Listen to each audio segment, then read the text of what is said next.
ಶ್ರೀ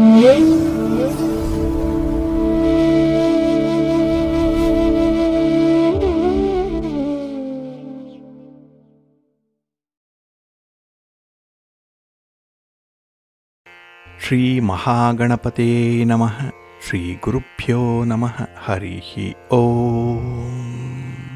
ಶ್ರುತಿ ಸ್ಮೃತಿ ಪುರಾಣಾನಾಂ ಆಲಯಂ ಕರುಣಾಲಯಂ ನಮಾಮಿ ಭಗವತ್ಪಾದಶಂಕರಂ ಲೋಕಶಂಕರಂ. ಪ್ರೀತಿಯ ವೀಕ್ಷಕ ಬಂಧುಗಳೇ, ತಮಗೆಲ್ಲರಿಗೂ ಸಿರಿಗನ್ನಡ ಸುದ್ದಿವಾಹಿನಿಗೆ ಸ್ವಾಗತ. ದಯಾಮಯನಾದಂಥ ಭಗವಂತನ ಅನುಗ್ರಹ ತಮ್ಮೆಲ್ಲರಿಗೆ ಪ್ರಾಪ್ತಿಯಾಗಲಿ, ತಮ್ಮೆಲ್ಲರ ಜೀವನ ಆರೋಗ್ಯದಾಯಕವಾಗಿರಲಿ, ಸಂತೃಪ್ತಿದಾಯಕವಾಗಿರಲಿ ಎಂದು ಭಗವಂತನಲ್ಲಿ ಪ್ರಾರ್ಥನೆಯನ್ನು ಮಾಡ್ತಾ ಈ ದಿನದ ಪಂಚಾಂಗ ಫಲವನ್ನು ನೋಡೋಣ. ಹಾಗೆ ದ್ವಾದಶ ರಾಶಿಯವರ ಗೋಚಾರ ಫಲಾಫಲಗಳು ಹೇಗಿವೆ ಅನ್ನೋದನ್ನು ಕೂಡ ತಿಳಿಯೋಣ. ಇನ್ನು ಈ ದಿನದ ವಿಶೇಷ ಕಾರ್ಯಕ್ರಮವನ್ನು ನಾವು ಪ್ರತ್ಯೇಕವಾಗಿ ನೋಡೋಣ ಬನ್ನಿ. ಈ ದಿನ ಹುಟ್ಟುಹಬ್ಬವನ್ನು ಆಚರಿಸ್ಕೊಳ್ತಾ ಇರುವಂಥ ತಮಗೆಲ್ಲರಿಗೂ ಕೂಡ ಹುಟ್ಟುಹಬ್ಬದ ಶುಭಾಶಯಗಳು. ಹಾಗೆ ಈ ದಿನಾಂಕದಂದು ವಿವಾಹವಾಗಿರುವಂಥ ದಂಪತಿಗಳಿಗೂ ಕೂಡ ವಿವಾಹ ವಾರ್ಷಿಕೋತ್ಸವದ ಶುಭಾಶಯಗಳನ್ನು ಹೇಳ್ತಾ ಭಗವಂತ ತಮಗೆಲ್ಲರಿಗೂ ಕೂಡ ಸಕಲ ಸನ್ಮಂಗಳಗಳನ್ನು ಕರುಣಿಸಲಿ ಅಂತ ಹೇಳಿ ಸಿರಿಗನ್ನಡ ಸುದ್ದಿವಾಹಿನಿಯ ಪರವಾಗಿ ಪ್ರಾರ್ಥಿಸುತ್ತೇನೆ.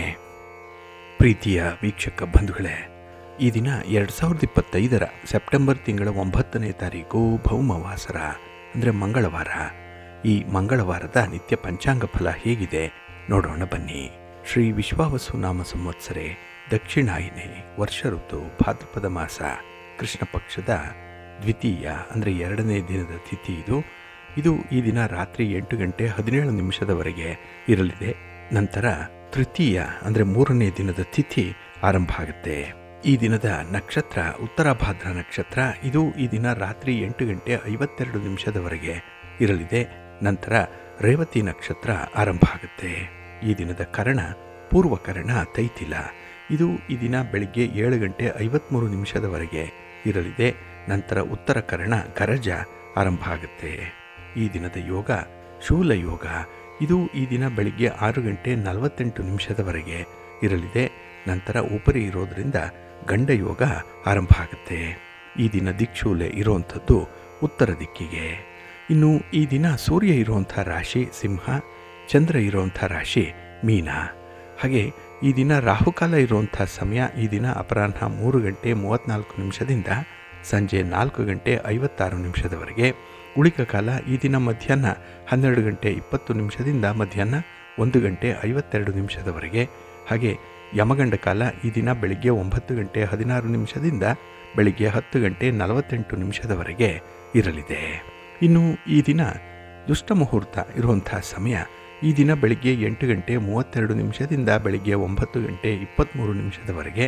ಹಾಗೆ ಈ ದಿನ ಬೆಳಿಗ್ಗೆ 11 ಗಂಟೆ 14 ನಿಮಿಷದಿಂದ ಮಧ್ಯಾಹ್ನ 12 ಗಂಟೆಯವರೆಗೆ ದುಷ್ಟ ಮುಹೂರ್ತದ ಸಮಯ. ಹಾಗಾಗಿ ಈ ಸಮಯದಲ್ಲಿ ಯಾವುದೇ ಪ್ರಯಾಣವನ್ನಾಗಲಿ ಯಾವುದೇ ಶುಭ ಕಾರ್ಯಗಳನ್ನಾಗಲಿ ಆರಂಭ ಮಾಡಬೇಡಿ. ಏಕೆಂದರೆ ನೀವು ಯಾವುದೇ ಕೆಲಸ ಕಾರ್ಯಗಳನ್ನು ಈ ದುಷ್ಟ ಮುಹೂರ್ತ ಇರುವಂಥ ಸಮಯದಲ್ಲಿ ಆರಂಭ ಮಾಡಿದರೆ ಅದರಿಂದ ಬರುವಂಥ ಫಲಿತಾಂಶಗಳು ಅಷ್ಟೊಂದು ಅನುಕೂಲಕರವಾಗಿ ಇರೋದಿಲ್ಲ.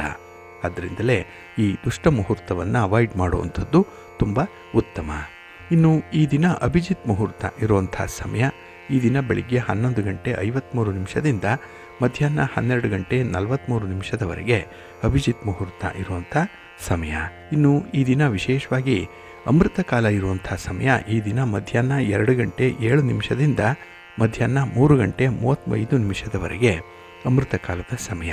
ಇನ್ನು ಈ ದಿನ ಸೂರ್ಯೋದಯ ಆಗುವಂಥ ಸಮಯ ಈ ದಿನ ಪ್ರಾತಃ ಕಾಲ 6 ಗಂಟೆ 8 ನಿಮಿಷಕ್ಕೆ, ಸೂರ್ಯಾಸ್ತ ಸಂಜೆ 6 ಗಂಟೆ 28 ನಿಮಿಷಕ್ಕೆ. ಇನ್ನು ಈ ದಿನ ಚಂದ್ರನ ಬಲ ಇರುವಂಥ ರಾಶಿಗಳು ಅಂತ ಹೇಳಿದ್ರೆ ವೃಷಭ, ಮಿಥುನ, ಕನ್ಯಾ, ತುಲಾ, ಮಕರ ಮತ್ತು ಮೀನ. ಈ 6 ರಾಶಿಯವರಿಗೆ ಗೋಚಾರದಲ್ಲಿ ಚಂದ್ರನಿಂದ ಶುಭ ಫಲಗಳ ಯೋಗ ಇರುತ್ತೆ. ಇನ್ನು ಉಳಿದ 6 ರಾಶಿಯವರಿಗೆ ಮಿಶ್ರ ಫಲದ ಯೋಗ ಇರುತ್ತೆ. ಅದನ್ನು ಮುಂದೆ ದ್ವಾದಶ ರಾಶಿಯವರ ಗೋಚಾರ ಫಲಗಳನ್ನು ನೋಡುವಂಥ ಸಂದರ್ಭದಲ್ಲಿ ಮತ್ತಷ್ಟು ವಿಚಾರಗಳನ್ನು ತಿಳ್ಕೊಳ್ಳೋಣ. ಇನ್ನು ಈ ದಿನದ ಹೊರಾದ ಅಧಿಪತಿ ಕುಜ. ಕುಜ ಅಂತ ಹೇಳಿದ್ರೆ ಭೂಮಿಕಾರಕ. ಹಾಗಾಗಿ ಭೂಮಿಗೆ ಸಂಬಂಧಪಟ್ಟಂಥ ವ್ಯವಹಾರಗಳನ್ನು ಮಾಡಲಿಕ್ಕೆ ಈ ದಿನ ಅನುಕೂಲತೆಗಳು ಇರುತ್ತೆ. ಆದರೆ ಕೆಲವರು ಪಿತೃಪಕ್ಷದಲ್ಲಿ ಭೂಮಿಯನ್ನು ಮಾರಾಟ ಮಾಡುವಂಥದ್ದನ್ನಾಗಲಿ ಖರೀದಿ ಮಾಡುವಂಥದ್ದನ್ನಾಗಲಿ ಮಾಡಲ್ಲ. ಆದರೂ ಕೂಡ ಈ ಭೂಮಿಗೆ ಸಂಬಂಧಿಸಿದಂಥ ವ್ಯವಹಾರಗಳು ತಂಟೆ ತಕರಾರುಗಳು, ಯಾವುದೇ ರೀತಿಯಲ್ಲಿ ಅನಗತ್ಯ ತೊಂದರೆಗಳಾಗ್ತಾ ಇದ್ದರೆ ಅದು ನಿವಾರಣೆಯಾಗುವಂಥ ದಿನ ಇದು.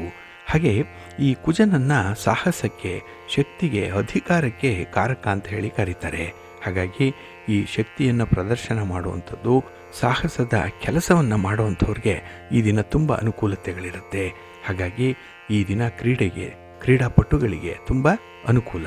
ಜೊತೆಗೆ ಕೆಲವು ವಿದ್ಯಾರ್ಥಿಗಳು ಸ್ಪರ್ಧಾತ್ಮಕ ಪರೀಕ್ಷೆಯನ್ನು ಬರೀತಾ ಇರುವಂಥದ್ದಿದೆ, ಅವರಿಗೂ ಕೂಡ ಈ ದಿನ ಬಹಳ ಉತ್ತಮವಾಗಿರುವಂಥ ದಿನ. ಒಳ್ಳೆಯ ಫಲಿತಾಂಶಗಳು ನಿಮ್ಮ ಪ್ರಯತ್ನಕ್ಕೆ ಸಿಕ್ಕತ್ತೆ. ಇನ್ನು ಅಹಂಕಾರಕ್ಕೆ ಮತ್ತು ಆಕ್ರಮಣ ಮಾಡುವಂಥ ಬುದ್ಧಿಗೂ ಕೂಡ ಕುಜ ಕಾರಕ ಅನ್ನುವಂಥ ಹಿನ್ನೆಲೆಯಲ್ಲಿ ಈ ದಿನ ಸ್ವಲ್ಪ ನಿಮ್ಮ ಕೋಪವನ್ನು ನಿಯಂತ್ರಣ ಮಾಡಿಕೊಳ್ಳಿ, ನಿಮ್ಮ ಅಗ್ರೆಸಿವ್ ನೇಚರನ್ನು ಸ್ವಲ್ಪ ನಿಯಂತ್ರಣ ಮಾಡಿಕೊಳ್ಳಿ, ಎಲ್ಲರ ಜೊತೆ ಹೊಂದಾಣಿಕೆ ಮಾಡಿಕೊಂಡು ಹೋಗುವಂಥ ಒಂದು ಸ್ವಭಾವವನ್ನು ರೂಢಿಸ್ಕೊಳ್ಳಿ. ಇದರಿಂದ ನಿಮಗೆ ಒಳ್ಳೆಯ ಶ್ರೇಯಸ್ಸು ಸಿಕ್ಕತ್ತೆ. ಹಾಗೆ ಶಾಂತಿ ಸಮಾಧಾನ ಕೂಡ ನಿಮಗೆ ಲಭ್ಯವಾಗುತ್ತೆ. ಹಾಗಾಗಿ ಸಾಹಸದ ಕೆಲಸಗಳನ್ನು ಮಾಡಬಹುದು, ಒಳ್ಳೆಯ ಫಲಿತಾಂಶ ಸಿಕ್ಕತ್ತೆ. ಹಾಗೆ ಆದಷ್ಟು ನಿಮ್ಮ ಕೆಲಸ ಕಾರ್ಯಗಳನ್ನು ಈ ದಿನ ಇರುವಂಥ ಗುರುಹೋರದಲ್ಲೇ ಆರಂಭ ಮಾಡಿ, ಒಳ್ಳೆಯ ಫಲಿತಾಂಶ ನಿಮಗೆ ಸಿಕ್ಕತ್ತೆ.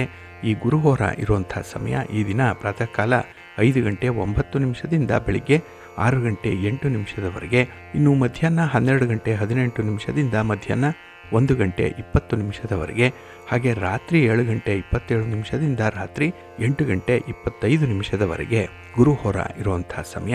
ಇದನ್ನು ನೀವು ಅನುಸರಣೆ ಮಾಡ್ಬೋದು, ಒಳ್ಳೆಯದಾಗತ್ತೆ. ಇನ್ನು ಈ ದಿನ ಇರುವಂಥ ಶನಿ ಹೋರ ಏನಿದೆ, ಇದು ಸ್ವಲ್ಪ ಮಂದಗತಿಯಲ್ಲಿ ನಡೆಯುವಂಥ ಸಂದರ್ಭ ಇದು. ಹಾಗಾಗಿ ನಿಮ್ಮ ಕೆಲಸ ಕಾರ್ಯಗಳನ್ನು, ಅದರಲ್ಲೂ ಪ್ರಮುಖವಾಗಿರುವಂಥ ಕೆಲಸ ಕಾರ್ಯಗಳನ್ನು ಆದಷ್ಟು ಈ ದಿನ ಇರುವಂಥ ಶನಿ ಹೋರದಲ್ಲಿ ಆರಂಭ ಮಾಡಬೇಡಿ. ಇದರಿಂದ ನಿಮ್ಮ ಫಲಿತಾಂಶಗಳು ತುಂಬ ನಿಧಾನವಾಗಿಬಿಡುತ್ತೆ. ಹಾಗಾಗಿ ಈ ದಿನ ಶನಿ ಹೋರ ಇರುವಂಥ ಸಮಯ ಈ ದಿನ ಬೆಳಿಗ್ಗೆ 11:16 ಮಧ್ಯಾಹ್ನ 12:18 ಇನ್ನು ಸಂಜೆ 6:29 ರಾತ್ರಿ 7:27 ಹಾಗೆ ರಾತ್ರಿ 1:16 ರಾತ್ರಿ 2:15 ಶನಿ ಹೋರ ಇರುವಂಥ ಸಮಯ. ಇದನ್ನು ನೀವು ಸ್ವಲ್ಪ ಅವಾಯ್ಡ್ ಮಾಡ್ಕೊಳ್ಳಿ, ಒಳ್ಳೆಯದಾಗತ್ತೆ. ಆದರೆ ಈ ದಿನ ಇರುವಂಥ ರವಿ ಹೋರ ಬಹಳ ಚೆನ್ನಾಗಿದೆ. ಅದರಲ್ಲೂ ರಾಜಕಾರಣಿಗಳಿಗೆ, ರಾಜಕೀಯ ಕ್ಷೇತ್ರದಲ್ಲಿರುವಂಥವ್ರಿಗೆ ತುಂಬ ಅನುಕೂಲತೆಗಳು ಇರುತ್ತೆ. ನಿಮ್ಮ ಚಟುವಟಿಕೆಗಳನ್ನು ಆರಂಭ ಮಾಡುವಂಥದ್ದು, ಪ್ರಯಾಣವನ್ನು ಆರಂಭ ಮಾಡಲಿಕ್ಕೂ ಕೂಡ ಈ ಸಮಯ ರಾಜಕಾರಣಿಗಳಿಗೆ ತುಂಬ ಚೆನ್ನಾಗಿದೆ. ಇನ್ನು ನೀವೇನಾದರೂ ರಾಜಕಾರಣಿಗಳನ್ನು ಭೇಟಿ ಮಾಡಬೇಕು, ಗಣ್ಯರನ್ನು ಭೇಟಿ ಮಾಡಬೇಕು, ಹಿರಿಯರನ್ನು ಭೇಟಿ ಮಾಡಬೇಕು ಅನ್ನುವಂಥ ವಿಚಾರ ಇದ್ದರೂ ಕೂಡ ಈ ದಿನ ಪ್ರಯತ್ನ ಮಾಡಿ, ಒಳ್ಳೆಯ ಫಲಿತಾಂಶ ನಿಮಗೆ ಸಿಕ್ಕತ್ತೆ. ಹಾಗೆ ಸರ್ಕಾರದ ಮಟ್ಟದಲ್ಲಿ ಆಗುವಂಥ ಕೆಲಸ ಕಾರ್ಯಗಳು ಕೂಡ ಈ ದಿನ ತುಂಬ ಅನುಕೂಲತೆಗಳು ಇರುತ್ತೆ. ಹಾಗಾಗಿ ಈ ದಿನ ರವಿ ಹೋರ ಇರುವಂಥ ಸಮಯ ಈ ದಿನ ಬೆಳಿಗ್ಗೆ 7:09 ಬೆಳಿಗ್ಗೆ 8:11 ಇನ್ನು ಮಧ್ಯಾಹ್ನ 2:22 ಮಧ್ಯಾಹ್ನ 3:23 ಹಾಗೆ ರಾತ್ರಿ 9:23 ರಾತ್ರಿ 10:22 ರವಿ ಹೋರ ಇರುವಂಥ ಸಮಯ. ಇದನ್ನು ನೀವು ಅನುಸರಣೆ ಮಾಡ್ಬೋದು, ಒಳ್ಳೆಯದಾಗುತ್ತೆ. ಹಾಗೆ ಈ ದಿನ ಇರುವಂಥ ಚಂದ್ರ ಹೋರ ಏನಿದೆ, ಇದನ್ನು ಸ್ವಲ್ಪ ಅವಾಯ್ಡ್ ಮಾಡಬೇಕು. ಅದರಲ್ಲೂ ಹಾಲು, ನೀರು, ಎಣ್ಣೆ, ಪೆಟ್ರೋಲ್, ಕೆಮಿಕಲ್ಸ್ ಇತ್ಯಾದಿ ದ್ರವ ಪದಾರ್ಥಗಳನ್ನು ಯಾರು ಮಾರಾಟ ಮಾಡ್ತೀರಿ, ಖರೀದಿ ಮಾಡ್ತೀರಿ ಅಂಥವರು ಸ್ವಲ್ಪ ಎಚ್ಚರಿಕೆಯಿಂದ ಇರಿ. ನಿಮ್ಮ ವ್ಯಾಪಾರ ವ್ಯವಹಾರಗಳಲ್ಲಿ ಸ್ವಲ್ಪ ಹಿನ್ನಡೆ ಇರುತ್ತೆ, ಸ್ವಲ್ಪ ಮಟ್ಟಿನ ಮೋಸ ಕೂಡ ಇರುವಂಥದ್ದಿದೆ, ಸ್ವಲ್ಪ ಜಾಗ್ರತೆ. ಹಾಗಾಗಿನೇ ಈ ದಿನ ಈ ದ್ರವ ಪದಾರ್ಥಗಳನ್ನು ವ್ಯವಹಾರ ಮಾಡುವಂಥವರು ಎಚ್ಚರಿಕೆಯಿಂದ ಇರಿ. ಹಾಗೆ ಈ ದಿನ ನಿಮ್ಮ ಕೆಲಸ ಕಾರ್ಯಗಳನ್ನು ಆದಷ್ಟು ಶುಭ ಸಮಯದಲ್ಲಿ ಆರಂಭ ಮಾಡಿ. ಇದನ್ನೇ ಮುಹೂರ್ತ ಅಂತ ಹೇಳಿ ಕರೆಯುವಂಥದ್ದು. ಹಾಗಾಗಿ ಒಳ್ಳೆಯ ಮುಹೂರ್ತದಲ್ಲಿ ಆರಂಭ ಆದಂತಹ ಕೆಲಸಗಳು ಉತ್ತಮವಾದಂತಹ ಫಲವನ್ನು ತಂದುಕೊಡುತ್ತೆ. ಹಾಗಾಗಿ ನೀವು ಪ್ರತಿನಿತ್ಯ ಆಯಾ ದಿನದ ಪಂಚಾಂಗವನ್ನು ನೋಡಬೇಕು. ಇದರಲ್ಲಿ ಯಾವ ಮುಹೂರ್ತ ಚೆನ್ನಾಗಿದೆ, ಯಾವ ಹೊರ ಅನುಕೂಲಕರವಾಗಿದೆ ಇತ್ಯಾದಿ ವಿಚಾರಗಳನ್ನು ತಿಳ್ಕೊಳ್ಳಿಕ್ಕೆ ಸಾಧ್ಯ ಆಗುತ್ತೆ. ಅದಕ್ಕೆ ಬದಲಾಗಿ ನೀವು ಪ್ರತಿನಿತ್ಯ ಸಿರಿಗನ್ನಡ ಸುದ್ದಿವಾಹಿನಿ ಪ್ರಸಾರ ಮಾಡುವಂಥ ಈ ಪಂಚಾಂಗದ ವಿವರಗಳನ್ನು ಕೇಳಿಸ್ಕೊಳ್ಳಿ. ಇದರಲ್ಲಿ ನಿಮಗೆ ಬೇಕಾದಂಥ ಮಾಹಿತಿಗಳು ಸಿಕ್ಕತ್ತೆ. ಅದನ್ನು ನೀವು ಅನುಸರಣೆ ಮಾಡೋದ್ರಿಂದ ಖಂಡಿತ ನಿಮ್ಮ ಪ್ರಯತ್ನ ಯಶಸ್ವಿಯಾಗುತ್ತೆ. ನೀವು ಅಂದುಕೊಂಡಂಥ ಫಲವನ್ನು ಪಡ್ಕೊಳ್ಳಿಕ್ಕೂ ಕೂಡ ಸಾಧ್ಯವಾಗುತ್ತೆ. ಇದರಿಂದ ನಿಮಗೆ ಒಳ್ಳೆಯದಾಗತ್ತೆ. ಬಂಧುಗಳೇ, ಈ ದಿನ ಬಹಳ ವಿಶೇಷವಾಗಿ ಈ ಪಿತೃಪಕ್ಷದ ಮಹತ್ವದ ಬಗ್ಗೆ ಕೆಲವು ಮಾಹಿತಿಗಳನ್ನು ನೋಡೋಣ. ನಿನ್ನೆಯಿಂದಲೇ ಪಿತೃಪಕ್ಷ ಆರಂಭ ಆಗಿದೆ. ಮುಂದೆ ಬರುವಂಥ ಅಮಾವಾಸ್ಯೆಯವರೆಗೂ ಕೂಡ ಈ 15 ದಿನಗಳು ಪಿತೃಪಕ್ಷ ಇರುವಂತಹ ಸಂದರ್ಭ. ಹಾಗಾಗಿ ಸರಿಸುಮಾರು 2 ವಾರಗಳು ನಮ್ಮ ಪಿತೃಗಳ ಆರಾಧನೆಗೆ ಬಹಳ ವಿಶೇಷವಾದಂತಹ ಒಂದು ಸಮಯ ಇದು. ಹಾಗಾಗಿ ಇಲ್ಲಿ ಮಹಾಭಾರತದ ಕರ್ಣನಿಗೆ ಸಂಬಂಧಪಟ್ಟಂತೆ ಒಂದು ಪೌರಾಣಿಕ ಹಿನ್ನೆಲೆ ಇದೆ.